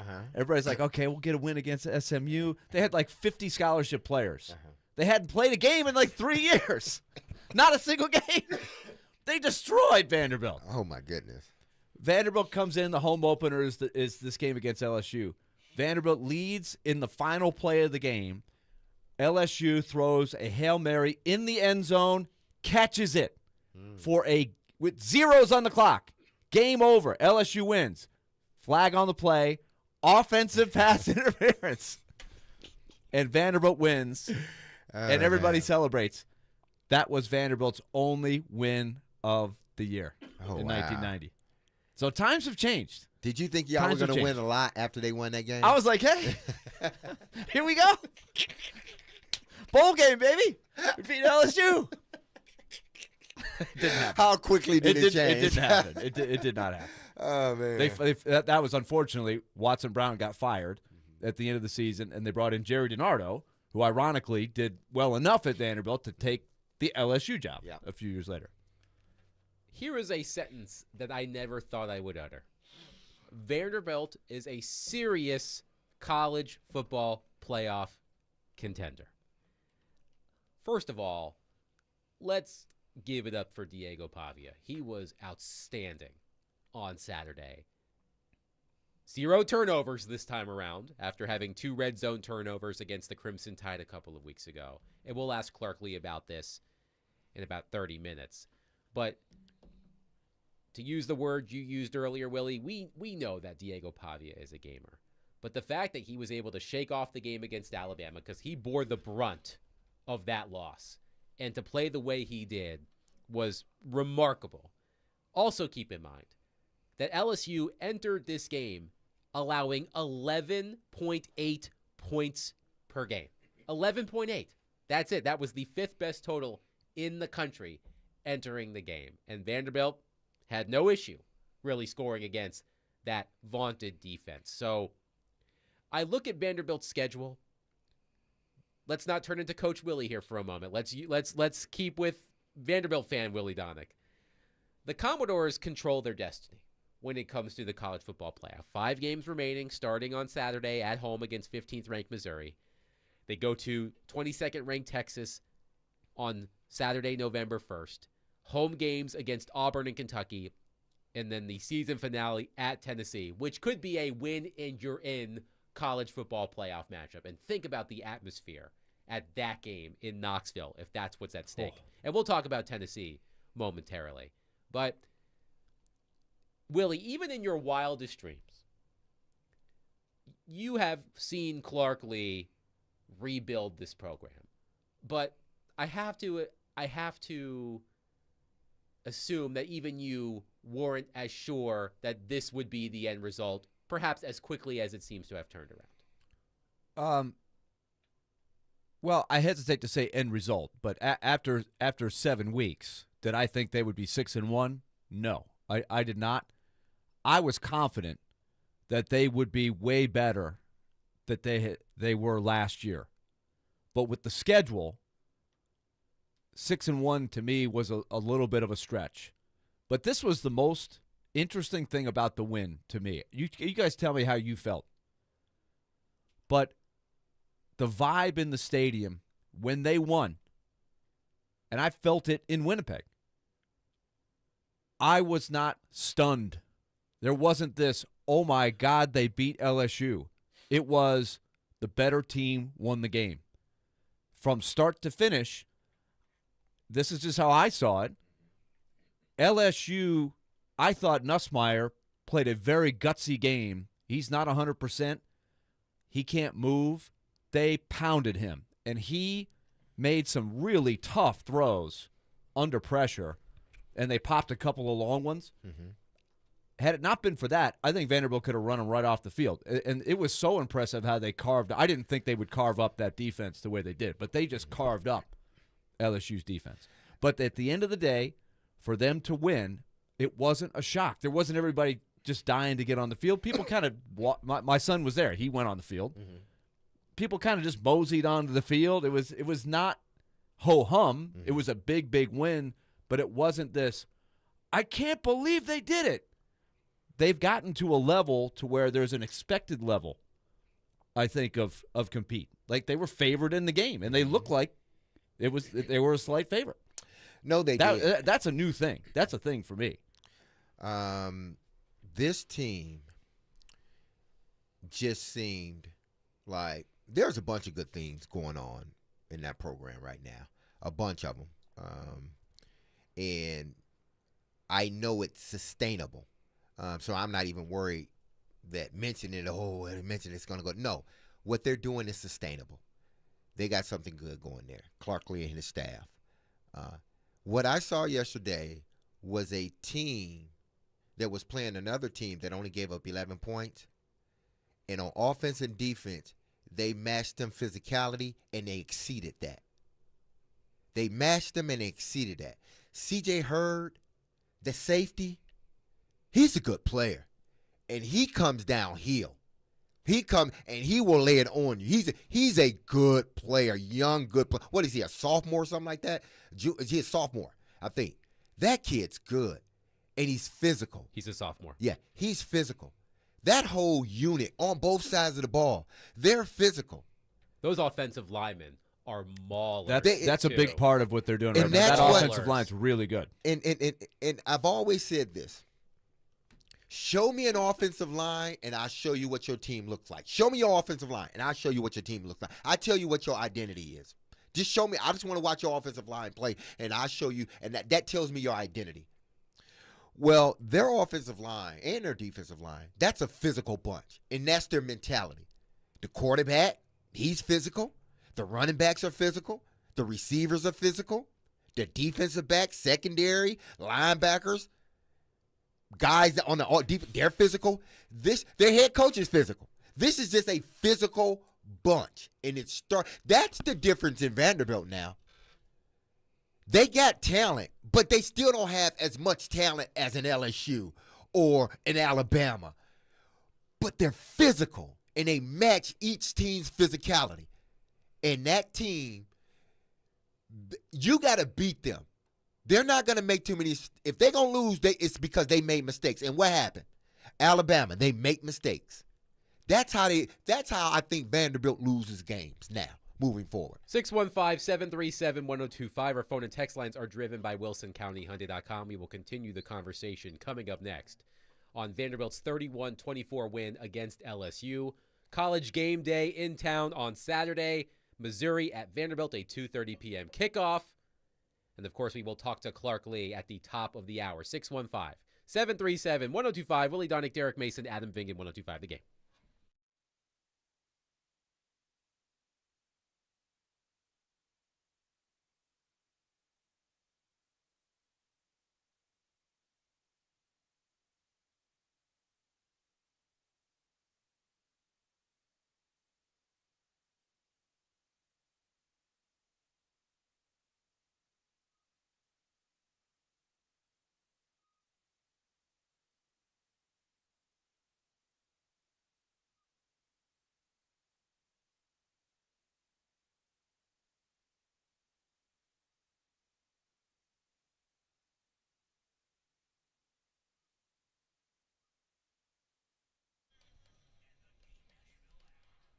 Hey, this is Derek Mason. You heard me tell you about Dr. Lodge and his staff over at Cool Springs MD for some time. If you set out to lose weight, chances are it's not your first time setting a goal to shed some extra pounds, only to face disappointment. But I got some news, and it's good, because at Cool Springs MD, Dr. Lodge and his team understands the frustration of this cycle, and that is why they offer a different approach to weight loss. Their comprehensive weight loss program is led by Dr. Jeffrey Lodge and addresses the root cause of weight gain with tender nutrition, exercise, blood test supplements, and more. They will customize a program specific to you and you only. So connect with Dr. Lodge at CoolSpringsMD.com today to schedule your appointment for a personalized weight loss plan just for you. That's Cool Springs MD, where your weight loss journey becomes a success story.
D. Mace, Vingan, and Donick, 102.5 The Game. Willie Donick, Derek Mason, Adam Vingan here with you, talking Vanderbilt.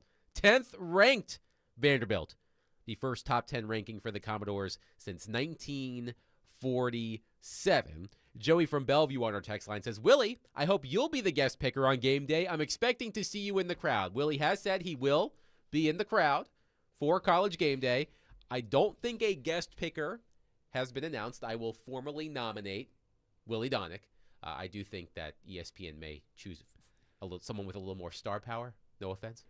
Willie got some star well, power. especially after Ben McDonald kind of dissed on the NHL. Like, I'm concerned that some of the guys on the panel. Now, McAfee, he appreciates hockey. He appreciates the NHL. Some of the other guys on the panel, not sure if they've watched a whole lot of Predators hockey. I think they'd be like, excuse me, who are you? Now, all I would have to do, though, is flash my 1990 short shorts with the tight unis back in the day with the flow. Memorial Gym. That would get at least a comical response. You know, they'd be like, "Who is this guy?" I'm sure it will. Willie Donick with the flow. I'm going. There are several candidates. I'm going to go ahead and say and guess that it's going to be Nate Bargatze. I would have to say he would be the number one ask. I would say Shane Foster. Shane Foster. He doesn't have the name brand recognition, unfortunately. I mean, the guy wasn't he an All-American? He's the all-time leading scorer. Exactly. That's what I'm Dansby saying. Swanson might be a choice. What about Dansby Lieutenant Swanson? Dance? Yes. Apparently, there's a story written that's going to be coming out later today from Man, you Vanderbilt. need to do your history on Shane Foster. He won't be available for that because of the. Because he'll be. He said he was at the game this Saturday, and this is the only chance he had to go to be in Nashville. So not Dansby Swanson. Well, that would have been nice. Maybe Darius Garland. Hey, but no, we ain't gonna skip past you. You gotta give Shane Foster his props, okay? Willie, tell him. He's the all-time leading scorer. Tell him. This was a hell of a basketball player. This was not meant player. as a sign of disrespect to Shane Foster. You gotta give him his props, man. Theo Vaughn has already been a guest picker. Skip Bayless? College game day. Not on ESPN. Not on ESPN. Very true, very true. Joey also says that Willie needs to kick the field goal for $100,000. Oh, that would be great. I could make that the field goal. Would be great. I could make the field goal. I'd pull a hamstring on the kick, but one texter mentions Theo Vaughn. Theo Vaughn was the guest picker Yes. for the game at Alabama. He was. So I don't Who think else? they'll... Vandy. And Jelly Roll. How about Kumar Rocker? Kumar Rocker. Kumar Rocker. I'm guessing you could find him. Jack Leiter. Jelly Roll. Sonny Gray. Who finds himself in all of these certain situations. He was the guest picker this past week on College But Game he Day. can't be the guy. I mean, like. But he's a Nashville guy. I know, but it's like you're spreading them too thin, man. I hear you. Willie Geist from the Today from Show. NBC. Oh, yeah. Okay. Now that's a got a lot of crossover in people. networks there too, so I don't know how that works, but We'll take your suggestion. George Plaster. Plaz, no question. The Plaz. I'd like Come on, to see you can't Plaz leave kick the field Plaz goal. out. Plaz kicking the field goal would be awesome. Oh, that Go would be 2 yards. Oh my Now- gosh. He'll pour every muscle in his body trying to kick a field How would goal. George Plaster respond to Nick Saban with Nick Saban's lack of enthusiasm or faith in Vanderbilt? Now, Nick, let me ask you something. I think he would give it one of those. We need Kevin Ingram, who does the best George Plaster impersonation. Josh from White House says Jay Cutler. Robert in Spring Hill says Clay Travis. I don't think Clay Travis and ESPN get along, so I definitely do not think that Clay Travis That's not happening. will be on the list. Now, Ricky took umbrage with what I said earlier about Vanderbilt being a serious CFP contender. He says no one else in the country, short of this show and Vandy fans, think Vanderbilt will make the playoff. Now, let's talk this out, Ricky, okay? Let's say Vanderbilt ends the season 4-1. That would be a record of 10-2. Vanderbilt has 3 ranked games remaining. Missouri at home, Texas on the road, and Tennessee on the road. So let's say Vanderbilt ends 4-1. That means at least one more win against a ranked opponent. That would mean a 10-2 record with 3 ranked wins in the SEC. That absolutely puts them in the conversation. I don't know that the schedule is still, as the season has unfolded, is going to hold as a top 5. Before the season started, it was circled as a top 5 most difficult schedule. But with Virginia Tech and South Carolina kind of, middling at this point, Texas it'll be interesting to see what that looks like when they go down there. I would say this. We're still a couple of weeks away from really getting into this. They're not there yet. Missouri could easily come in here and win.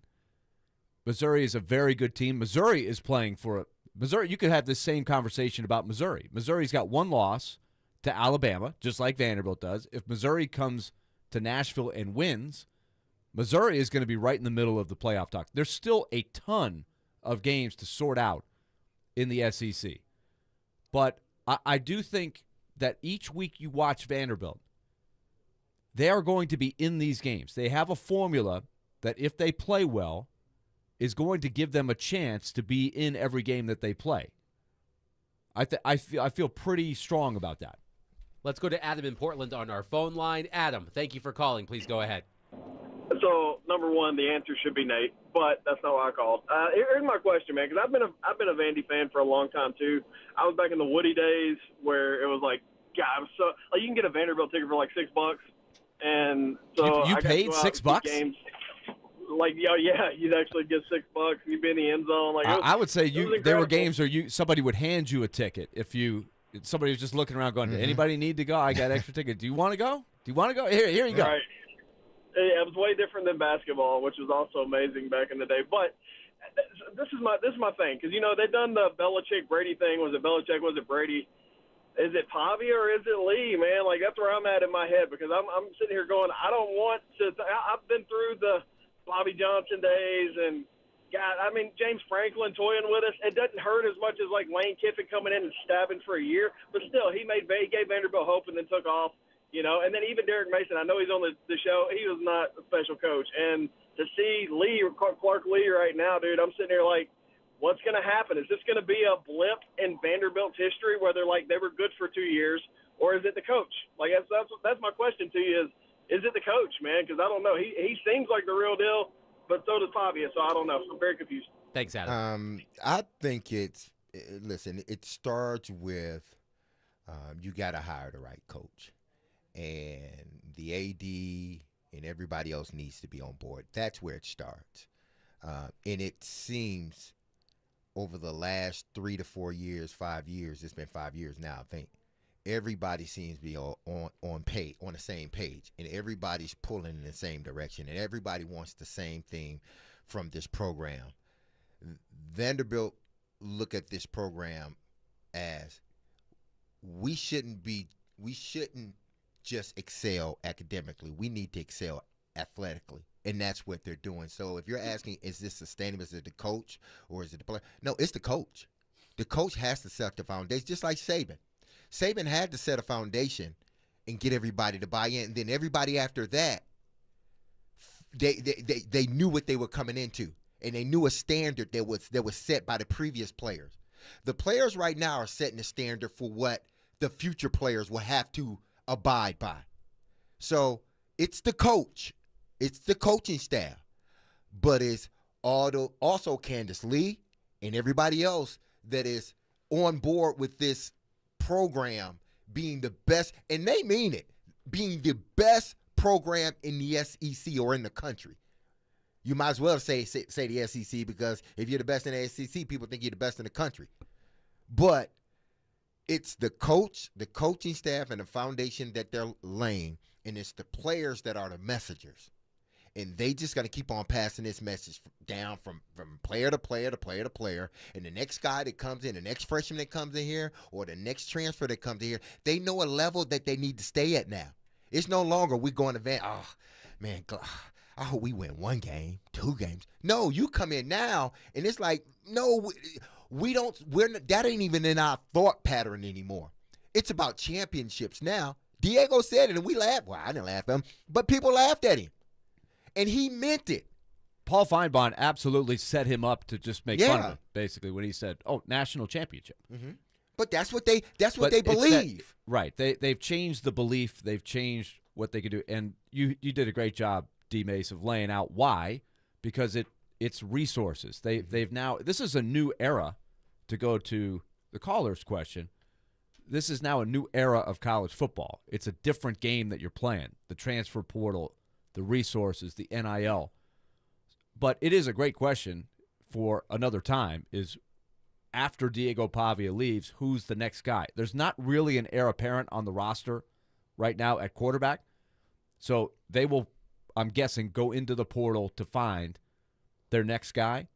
But I think what they have going for them is they now have something that they can really sell to some of the top quarterbacks who have maybe that type of style of play, who can run that offense. Now, I don't know if anybody can run it with the knowledge that Diego Pavia has running that offense. He knows every nook. He has been running it. He knows it in his sleep. The next guy is going to have to learn it, and it won't be easy because they do so many intricate things where, remember we talked about on Friday, the key was scheming their way. How many plays popped wide open for Vanderbilt during the course of that game where they schemed their way into the right play call? It was a bunch. Quickly, do you recall the guest picker for the last time College Game Day was at Vanderbilt in 2008? 2008? Jay Cutler? It was Kenny Chesney. Oh, that's right. Kenny Chesney was the guest picker. Who was not really a Vanderbilt fan. He's from Florida, right? Kenny Chesney grew up a Gator fan. You're asking the wrong guy. I don't listen to No, Kenny Chesney's from Knoxville. Well, he's a Tennessee fan, I think, but I thought he grew up in Florida. I could be wrong. What pops in my head was not Vanderbilt. Florida, Tennessee popped in my head. Well, as we look that up, we need a verification of this. Vanderbilt head football coach Clark Lee will join us coming up next. We'll get more into Vanderbilt's win against LSU, look ahead to the matchup that College Game Day will feature on Saturday at First Bank Stadium against Missouri. 615-73. Born in Tennessee. Kenny Chesney, born in East Tennessee. Is that right? Yes, East Tennessee. Went to ETSU. Went to ETSU. Okay. Why am I thinking Gators? Did he write a song about the Gators? Probably. Did he write a song about Vanderbilt? I don't know. Again, you're asking the wrong guy. 615-737-1025. Willie Donick, Derek Mason, Adam Vingan, 1025 The Game. I'm getting old.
D. Mace, Finnegan, and Donick, 102.5 The Game. Broadcasting from the Busy Bee Plumbing, Heating, and Air Conditioning Game Nashville studios, home of the $99 yearly Beehive membership, where the buzz is always about great service. Willie Donick, Derek Mason, Adam Vingan, and David Janes here with you.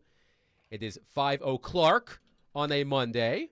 So let's welcome in Vanderbilt head football coach Clark Lee to the program. Vanderbilt coming off of a 31-24 win against LSU. The Commodores host Missouri this Saturday afternoon. College game day will be on campus as part of that matchup. Clark, first of all, congratulations on the win. How are you today?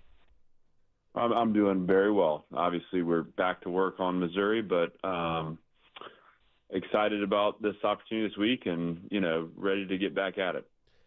Clark, earlier we were listing off all of the first-time sinces for Vanderbilt. There are new ones every week. For example, as you know, your program is ranked in the top 10 for the first time in nearly 80 years. It was the first win against LSU since 1990, so on and so forth. Rebuilding this program has been a laborious process for you. So to see the atmosphere at First Bank Stadium on Saturday, which looked electric on television, just describe for us how it feels for you to see the Vanderbilt community embrace your team. Well, I'm going to be honest with you. I respond more to my team. It feels good to see my team have success. They deserve the success. They've worked hard for it, and that's kind of my main focus. When you do something with people you care about, it's hard, it's challenging. You stay in the fight with them, and you find results and breakthrough moments. That's what's most special. And then obviously to see a community enjoy that and to join in that with us, we've got room for more too. There was a lot of purple in that stadium on Saturday also. So we'd like to see that tip a little more to a home field advantage. The college football environment was great. There was a lot of people there that cared about our game and they were into it, but we want to keep pulling people in from Nashville community, from the Vanderbilt community. My focus is just on the team and enjoying this time with them. Clark, Diego Pavia bore the brunt of the loss at Alabama after his 2 red zone turnovers, and he had to wait an extra week to respond, which I imagine was tough for him. Will you share with us how Diego handled the aftermath of the Alabama loss and what he did behind the scenes that led to such an emphatic response from him on Saturday? I honestly, I think he just was himself on Saturday. I don't see it as much a response. I think he reset himself over the bye week, and truth be told, he bore the brunt of the responsibility against Alabama. But honestly, the turnovers are what we point to. I mean, there's any time you play, it's 11 people on the field, and he also had some really incredible moments in that game too. So. I think the bye week was a chance for everyone to reset. I think he just doubled down on his process and got centered and grounded and played his game on Saturday. And obviously, just like any game, it's never perfect. But when he's playing to his personality and when he's playing loose and letting it rip, he puts us in really good positions offensively. And so I was glad to see him get back to himself and just want to encourage him to continue to stay in that process and keep focusing on things that matter most. But he's a great teammate and a great team member, and obviously we're lucky to have him. We'll talk with Vanderbilt's head football coach Clark Lee coming off a victory against LSU 31-24. Now, Coach, after the game, you did a interview on the field, and it just seemed like that game bore a little bit more emotion. Was it just the emotion of what it entails and what it takes to, stay going for 4 quarters, or was it something a little bit more?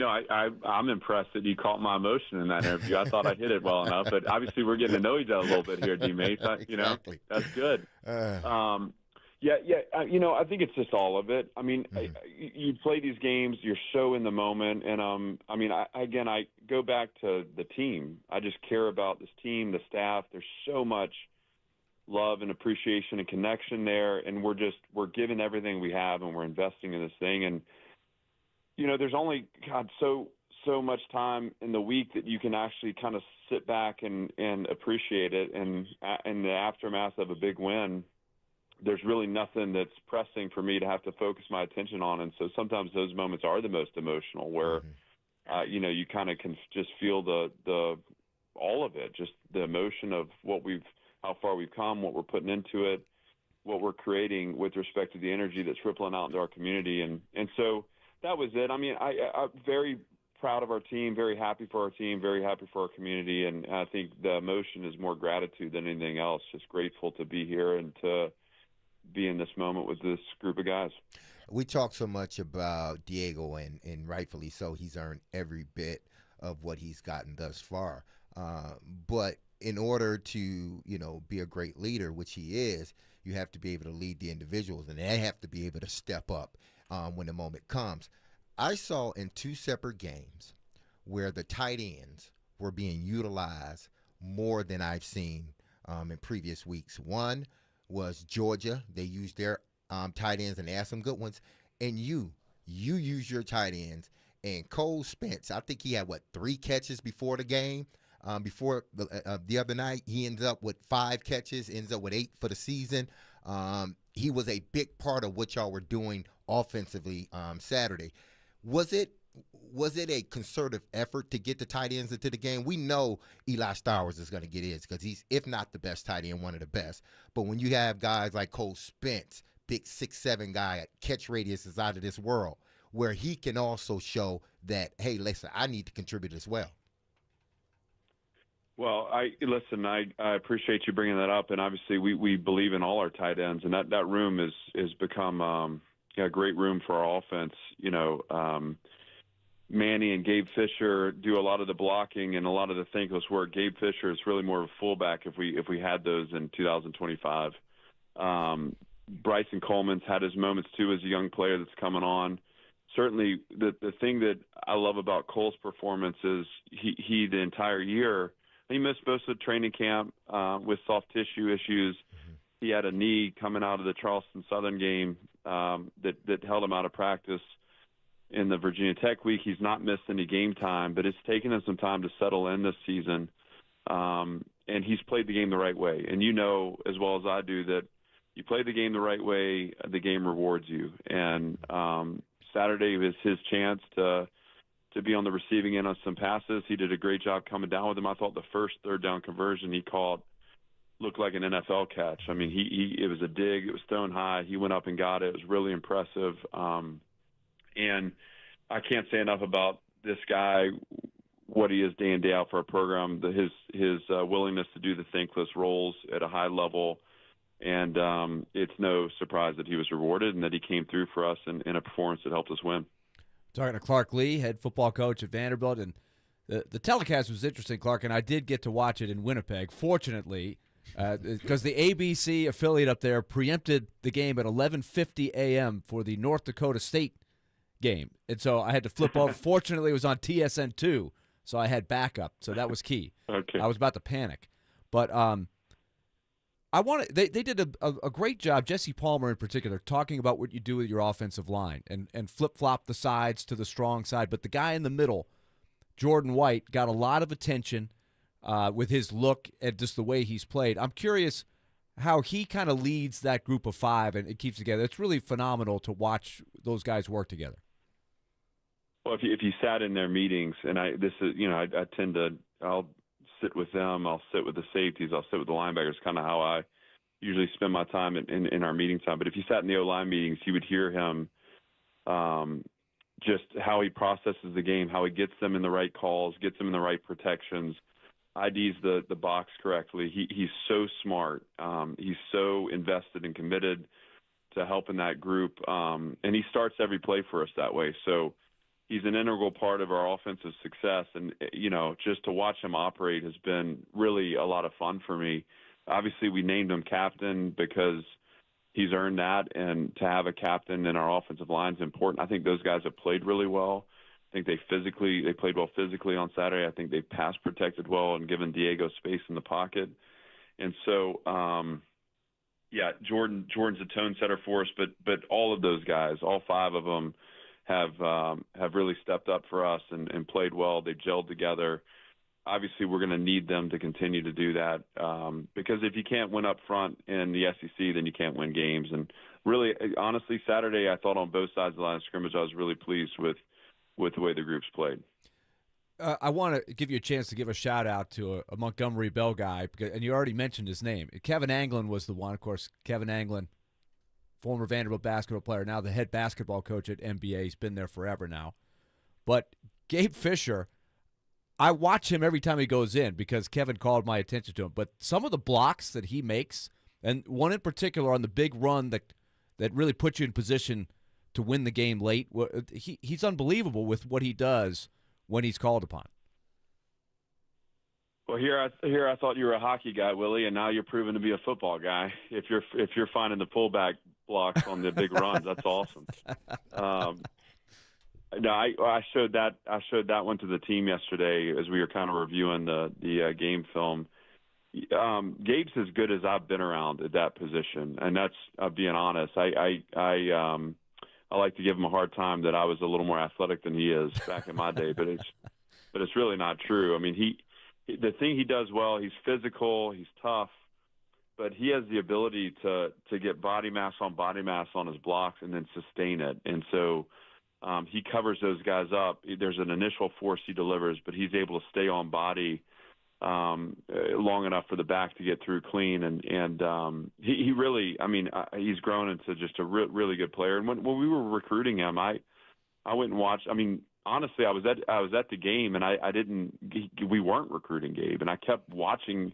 Who is this guy that keeps showing up? He plays D-line, he plays O-line, and sure enough, it was Gabe Fisher. He's a state champion wrestler. He's a great kid, and so that was where the connection started.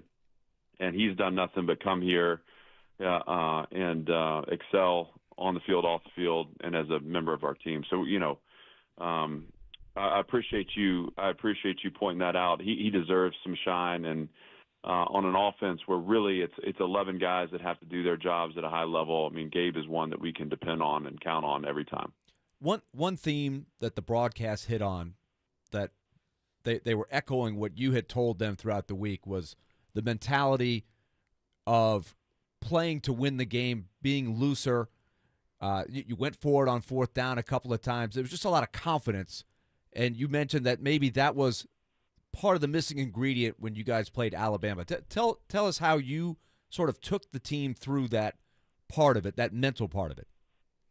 I think the bye week gave me a chance to spend some time to really reflect on how I felt coming out of the Alabama game, and I've watched that game a couple times all the way through. What I saw was a team that started out the right way, that lost a little momentum heading into half, but what we've done all year is we've come out in the second half, we've scored on our possession, and we've punched and counterpunched. And I felt like in that game, for some reason, it almost was as though we were suffocated in the second half. It didn't feel the same. Some of that was key drops. Some of that was,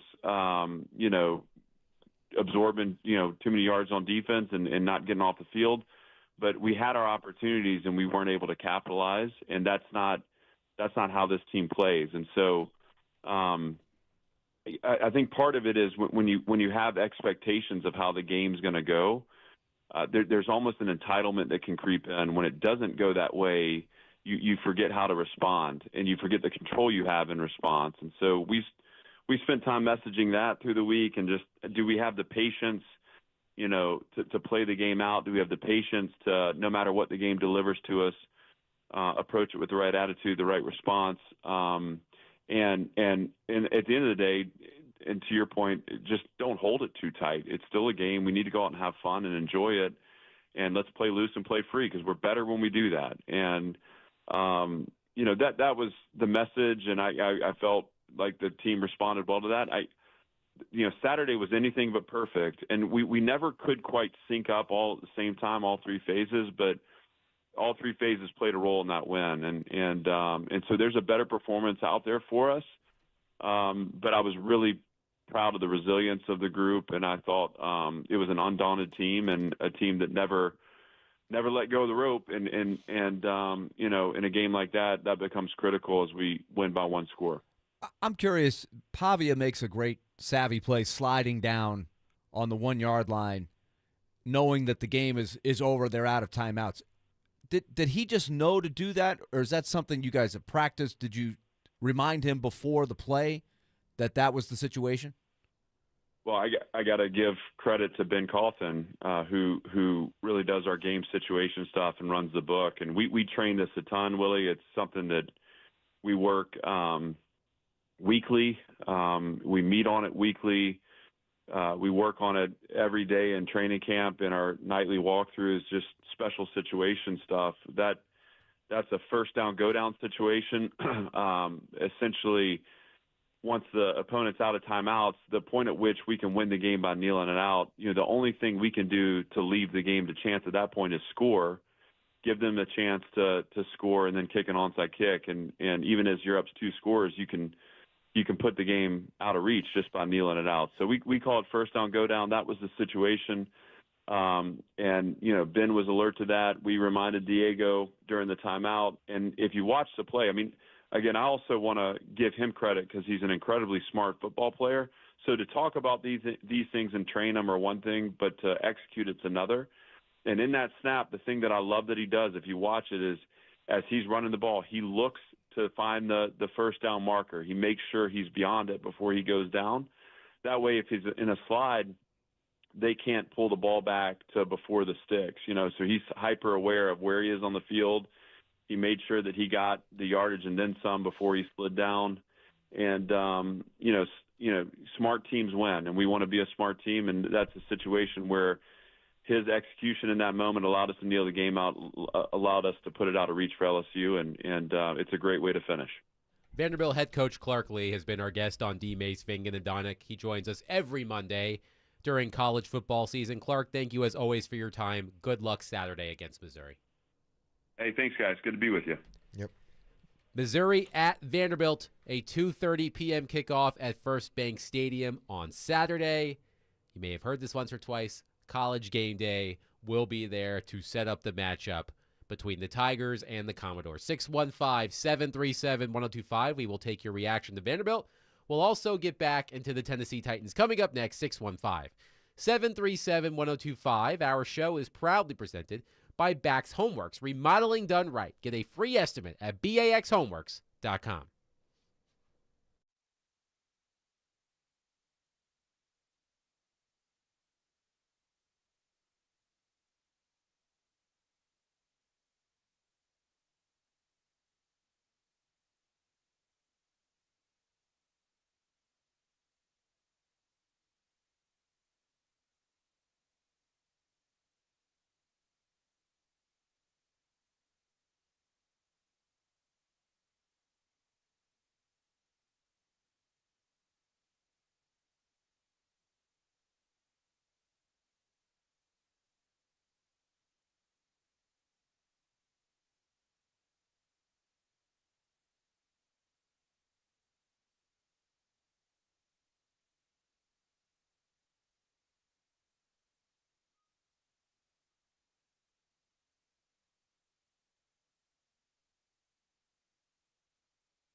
was on Broadway. I didn't get to check those out.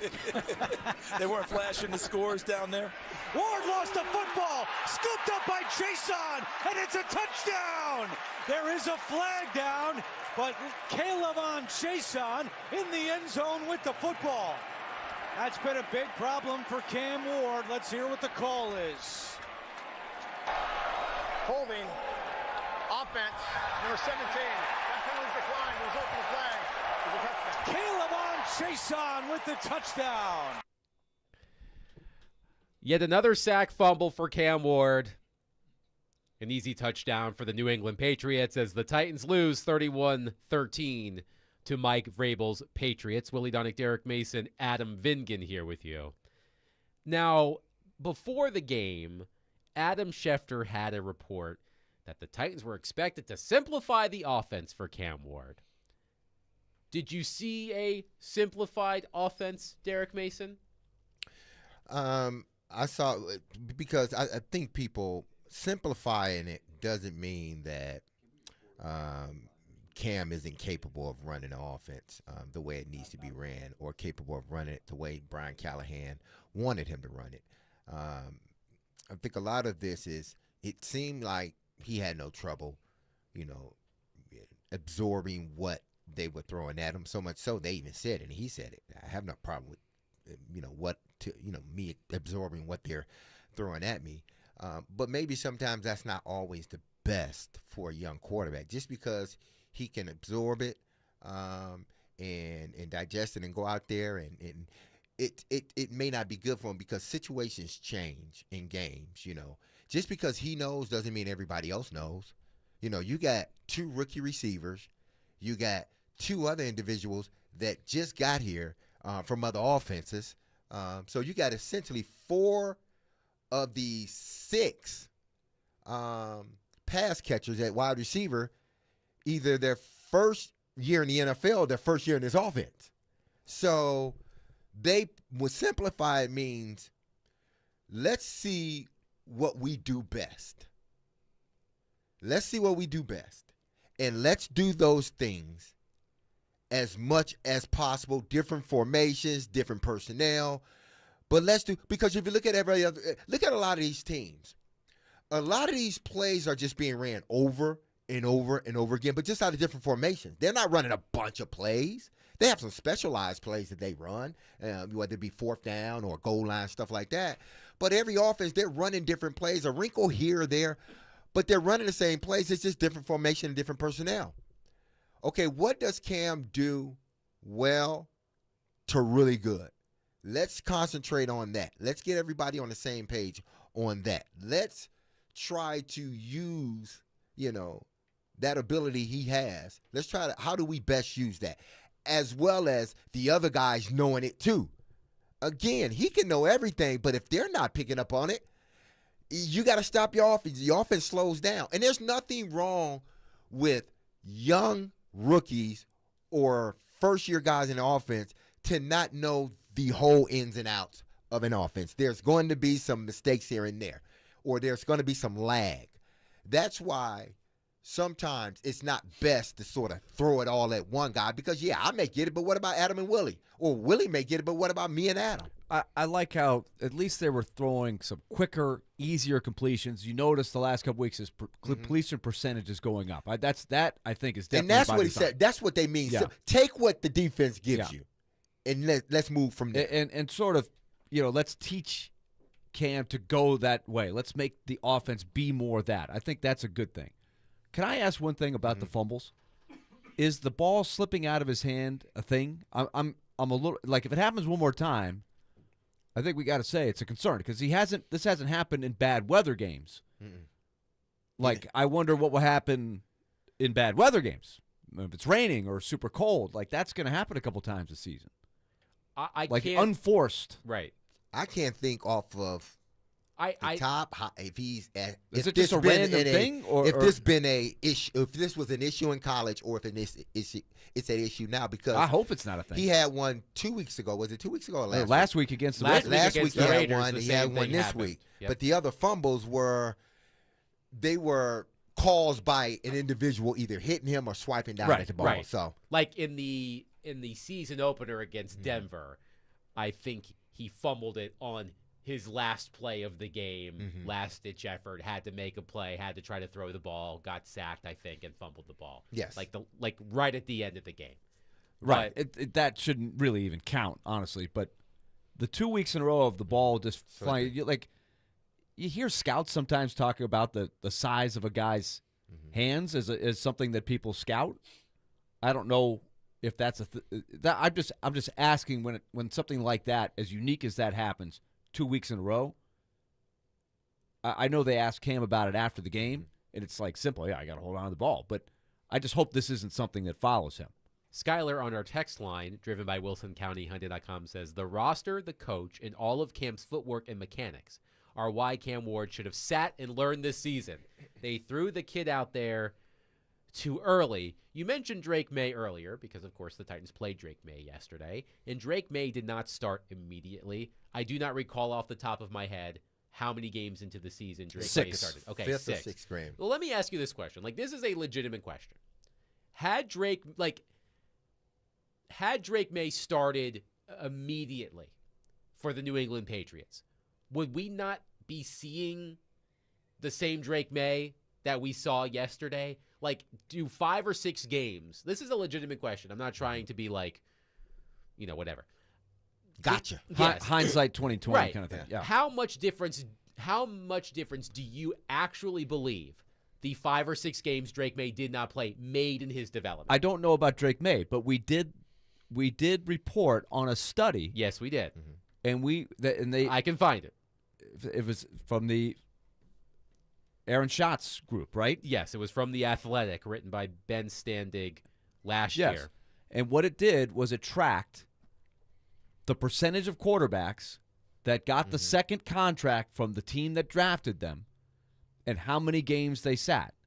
And the statistics showed that quarterbacks who did not start week 1 and delayed either to the first 5, 6, 7 weeks, I forget what the line of demarcation was, I think it was 7 weeks, or did not start at all their rookie year, fared better than quarterbacks who were thrown in there on week 1. And that didn't even delineate first picks in the draft, because the difference that Cam Ward has, when you are the first pick in the draft, you're on the worst team in the league. So this article was written by Ben Standig of The Athletic last September 2024. At the time, Ben was covering the Washington Commanders, so he was writing it from the perspective of Jaden Daniels. So the sample is between 2000 and it looks like 2022. Yeah. So Steve McNair did not fall into this. Steve McNair was just a few years before that. But remember, Steve McNair sat almost 2 entire years. So it was first-round quarterbacks, looking at how many of those quarterbacks received a second contract with the team that drafted them based on when they started for the first time. So week 1 starters of the 22 in the sample, 8 received a second consecutive contract, 8 of 22. Joe Burrow, Joe Flacco, Trevor Lawrence, Andrew Luck, Kyler Murray, Cam Newton, Matt Ryan, and Matthew Stafford. Debuting before week 7, 43 rookies in the category, 13. So 13 of 43 received a second contract. Debut week 7 or later, 13 in the category, 6 received a second contract. Jared Goff, Lamar Jackson, Patrick Mahomes, Eli Manning, Tua, and Michael Vick. Starting debut after drafted season, 10 rookies in the sample, 6 received a second consecutive contract. But listen to these names. So Dante Culpepper, Jordan Love, Carson Palmer, Chad Pennington, Phillip Rivers, and Aaron Rodgers. A much different time for quarterbacks. Jordan Love, the only one in that group from because now I think there's a pressure. There's a pressure when you draft a guy that he's got to get in there right away. I think that pressure was less the further back you go. But you threw a lot of numbers out there, a lot of names. But the bottom line is your batting average, your percent level of success was better. And we're talking about 25 years of sample, or almost. It's too early to judge. Some of these guys who just got drafted. It was more than 20 It's about 20 years of sample sizes. Your percentage of success is better when you sat the rookie. So let's look at it 2 ways. Here are what-ifs that we can't ever know the answer to. What if Cam Ward were to debut this coming Sunday and had not played a snap yet, or maybe just a little bit here and there in garbage time? what would we feel? I don't know. And on the flip side, what if the Houston Oilers had thrown Steve McNair in there his first year and said, hey, he's the third pick in the draft, get him in there?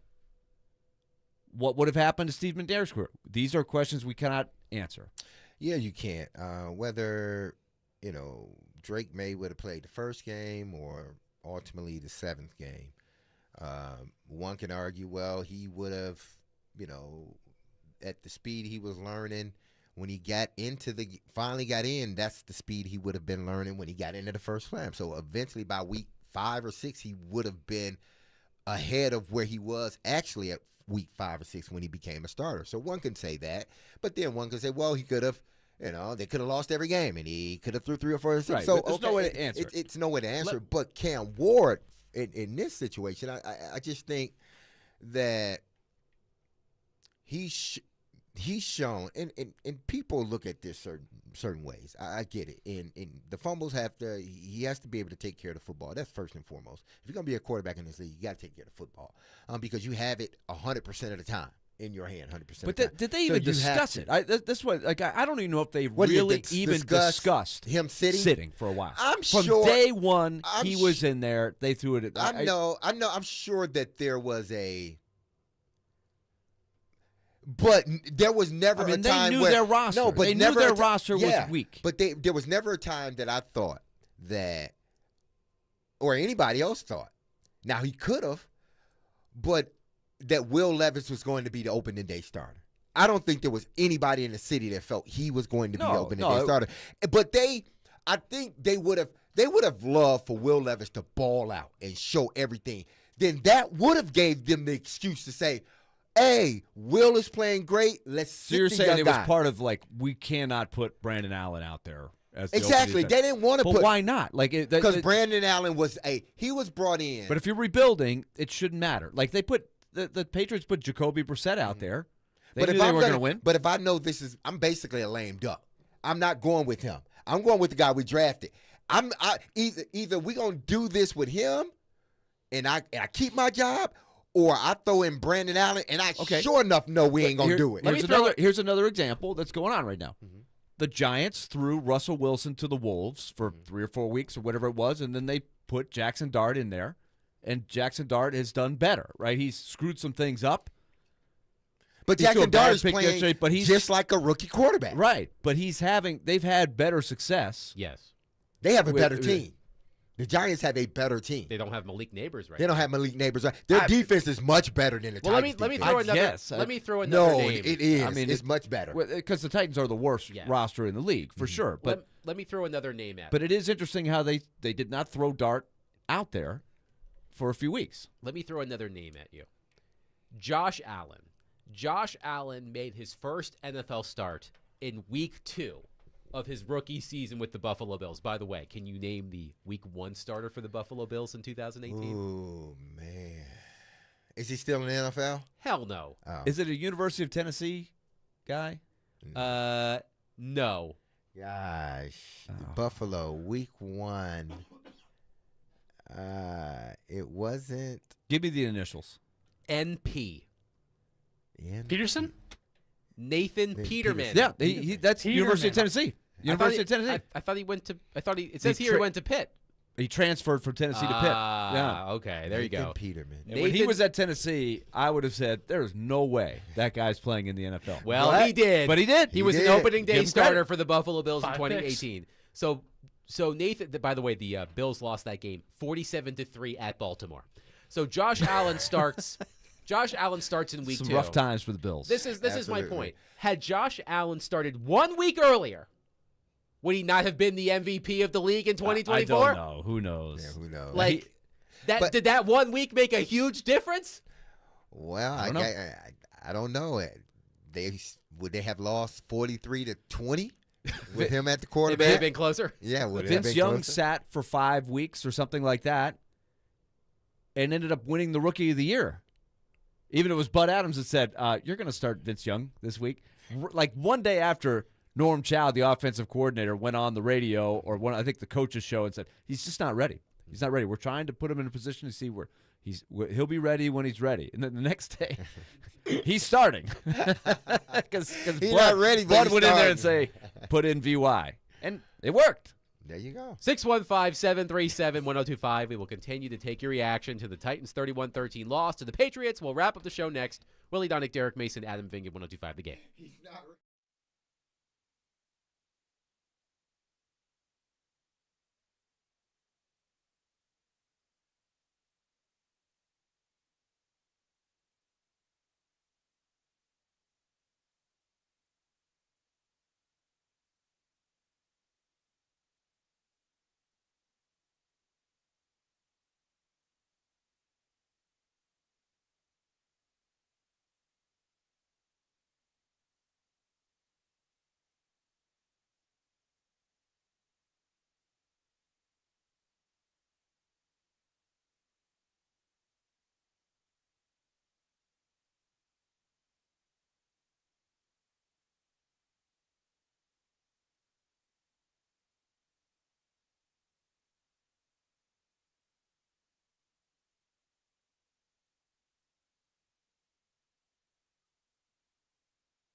D. Mace, Vingan, and Donick, 1025 The Game. Willie Donick, Derek Mason, Adam Vingan here with you. Some quote-unquote breaking Titans news, courtesy of Adam Schefter. Tyler Lockett has asked for and received his release from the Titans, per source. Lockett is expected to be free to sign with another team after 4 p.m. Eastern Wednesday. Tyler Lockett's Titans career ends with 10 receptions on 21 targets for 70 yards and 0 touchdowns, although he did fall on the interception/fumble in Arizona. He will be a fabulous answer on your immaculate grid Titans and Seahawks at some point. But Tyler Lockett, we hardly knew ye. Wide receiver translator? What do you got? Didn't we? Seriously, isn't this what we have been talking about since the beginning of the season? How this thing was going to play out with the receivers? How I thought they wanted it to play out. Okay, Lockett, you in there right now. Jefferson, you in there right now. Eventually, Elliott could come in for Jefferson. That happened sooner than we expected. And what did I say? I said next is going to be Lockett. I said they're going to try to find to get DK in there somehow because they gotta grow with the quarterback. And what happened? Eventually, they just sort of he started getting reverses, started getting quick passes, and then he started getting a little bit deeper down the field. Then he catches a big one. This is what they're envisioning their new receiving core. They just need an alpha. They need one stud young wide receiver. Elliott may turn out to be that guy. I think that's a really good question. Is if they got the alpha, would the other guys be in the right roles? I think they would be. Yes. You could win with. I think they would be. I think Elliott would be as he continues to go because right now he's a 3-2. That's what he is. Okay. Right now he has to play the 2. And he's doing okay. He's a rookie. He's doing okay considering what the team is. But if you bought a bona fide, even if Calvin's on the team, you bring a bona fide number 1, not a guy that's a number 1 for you, but a bona fide. And I like Calvin Ridley, but I think right now he would be the equivalent, close to the equivalent, if not the equivalent of what T. Higgins is at the Cincinnati Bengals. Even though I believe T. Higgins is the number 1, but he's playing that role and he's playing it damn well as the number 2. He could be that if they had them a bona fide number 1. So what happens is he becomes the number 1, that guy. If you keep Ridley, he slides into 2 or Elliott slides into 2. And then whoever doesn't slide in that 2, they the 3, and you bring in DK on as board. So now you got 4 receivers, 3 of them that are going to be with Cam for you hope for the next 5-6 years. Could this mean everyone ready to catch the strep? For what? Well, they're going to bring him up. Boy. Yeah, they can bring him up now. Catch the strep. Or do you – I mean, it just depends. Do they want to go with a more veteran receiver and get somebody off of somebody else's practice squad or on waivers? Because Bryce Oliver is injured, correct? Yeah, Bryce Oliver's injured. And Ridley's injured. Iomander, DK, Jefferson. They kind of don't have a choice, right? Yeah. But are there other receivers on the practice squad? Is James Prochet still on the practice squad? I thought he got picked up by somebody. He may be on the practice. But you thought they would have bring him Titans up. They would have brought him up instead of Mason Kinsey. Well, Mason Kinsey, the ever-present practice squad guy. He was up. Yeah, he was up. I saw him in the game. Yeah, he was up. Game 7 tonight in Major League Baseball in the American League Championship Series. Mariners at Blue Jays. Vladimir Guerrero Jr. arrived for Game 7 in an Austin Matthews jersey. Did nobody tell him how Austin Matthews and the Maple Leafs perform in Game 7s? If the Blue Jays have a bad game, that picture is going to come back to haunt Vlad Guerrero Jr. Vlad Guerrero has been absolutely tearing the cover off the ball. Yes, he has. By the way. And of course, he signed the big mega deal to stay in Toronto, so he's the man right now.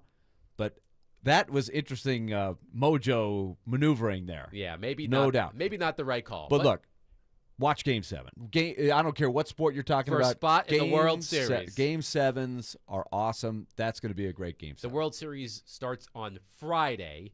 If the Blue Jays win, they'll host the Dodgers. If the Mariners win, the Dodgers will host the Mariners to open the World Series. Speaking of baseball, an interesting story broke over the weekend from multiple reputable baseball reporters that Tony Vitello has emerged as the front runner for the Giants' managerial job, but it has yet to be finalized, by the way, should the sides agree on a contract per ESPN. Vitello would be the first manager in Major League history to jump directly from a college program to the big leagues without experience in a professional organization. And yet, Vitello, according to the Knoxville News Sentinel, was at Lindsey Nelson Stadium for Tennessee's baseball practice and scrimmage today. That sounds very Tony Vitello. I wonder what he's told the team, or if he's talked to the team. As the story goes, this is from Mike Wilson of the Knoxville News So Sentinel. you ask. The Vols coach is a candidate for the vacant manager position with the Giants, but there was not a deal in place as of Tennessee's scrimmage on October 18th. Vitello told Knoxville News afterward, nothing is done. He was at Tennessee's practice on October 19th throwing batting practice to players, sources told Knox News. Vitello addressed his team in right field following the scrimmage and openly discussed reports that he is set to be the Giants' next manager. He told his players that they would hear it from him if he was leaving for another job. Do you think this is to get some extra money, or you think he's really And going? how do you think he would do in Major League Baseball? It's a great question because, as you just mentioned, it just doesn't happen. Ever. There have been a few guys who were great college coaches who ended up being major league managers, but it's a very short list. And there's very few that I think have actually done well when they've done this. I think it is a vastly, vastly different environment day in and day out. We know, and look, this is interesting that he's still going to practice, and it hasn't been finalized. It's been out there for how many days now? A few. It was reported over the weekend. Yeah. So, like you said, D-May, something could be going on. So it may fall through. I don't know. But this is what I would be really curious about, is his mentality of an SEC weekend, 3-game series, everything on the line, the emotions his team plays with, that he teaches them to play with.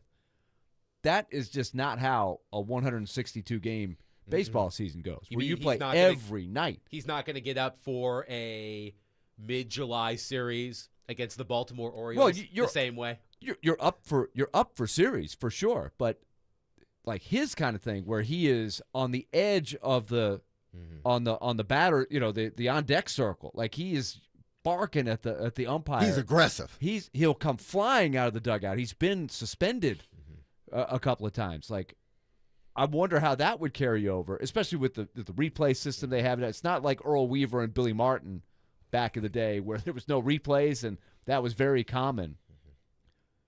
But just the mentality and connecting with the players, I would be really curious to see how it went. Because I think he would have to adapt and adjust, much more so than the players adapting to him. Oh, if you're coming from the college ranks, there's never a you adapt to me. No, you got to adapt to them. You got to adapt to stepping up. That's like saying, you get drafted and saying, well, everybody needs to adapt to the way I used to play in college. No, you got to adapt to, now it's the NFL and now it's the MLB. And that was my first question. Like, I don't know if there's been many managers that have left college and were successful in Major League, because as much as I look at football and I'm thinking that's tough in itself, like to go from, a head coach at college with everything that it requires, and it's more than just, the things that NFL coaches do. They got everything. That's why some guys get so burned out on it.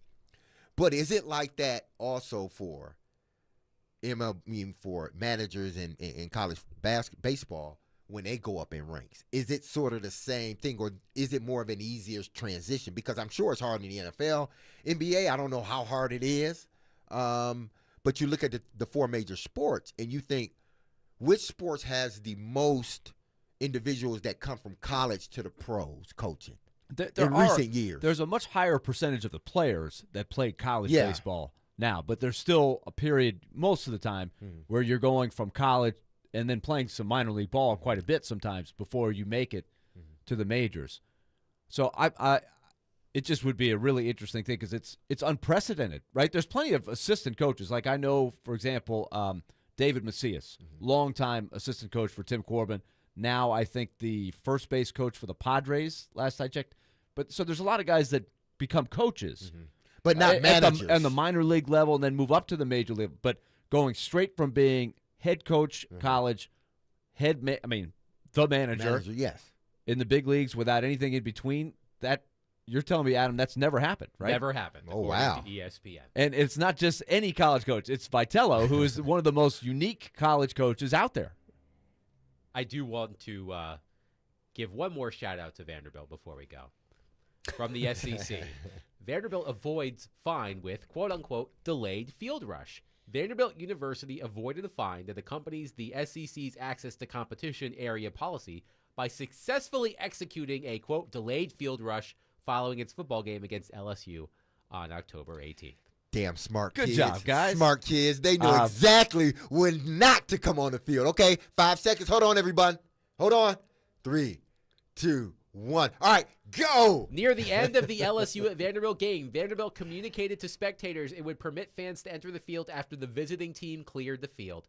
Vanderbilt fans remained in the stands until the opposing team and officials had exited the playing field. Here's one of the people that went on the field in delayed fashion, Mahoney Donick. Who was home for fall break sporting the Willie Donick. He had number 21. Number 21 jersey from back in the day. The jersey I wore when the Commodores beat Shaquille O'Neal and the LSU Tigers. So that is good karma. That is a one of one. Yes, that is. Yeah, there's no others like that. I can't They're not selling those at the bookstore. I can't go to They got Shaq sweat on it.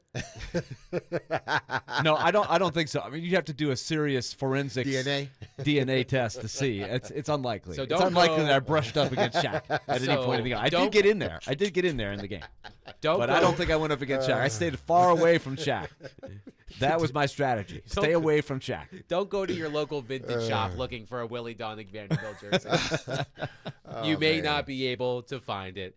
But that'll do it for us today. We will be back tomorrow at 3 o'clock live at Bridgestone Arena. The Predators open a 5-game homestand against the Anaheim Ducks.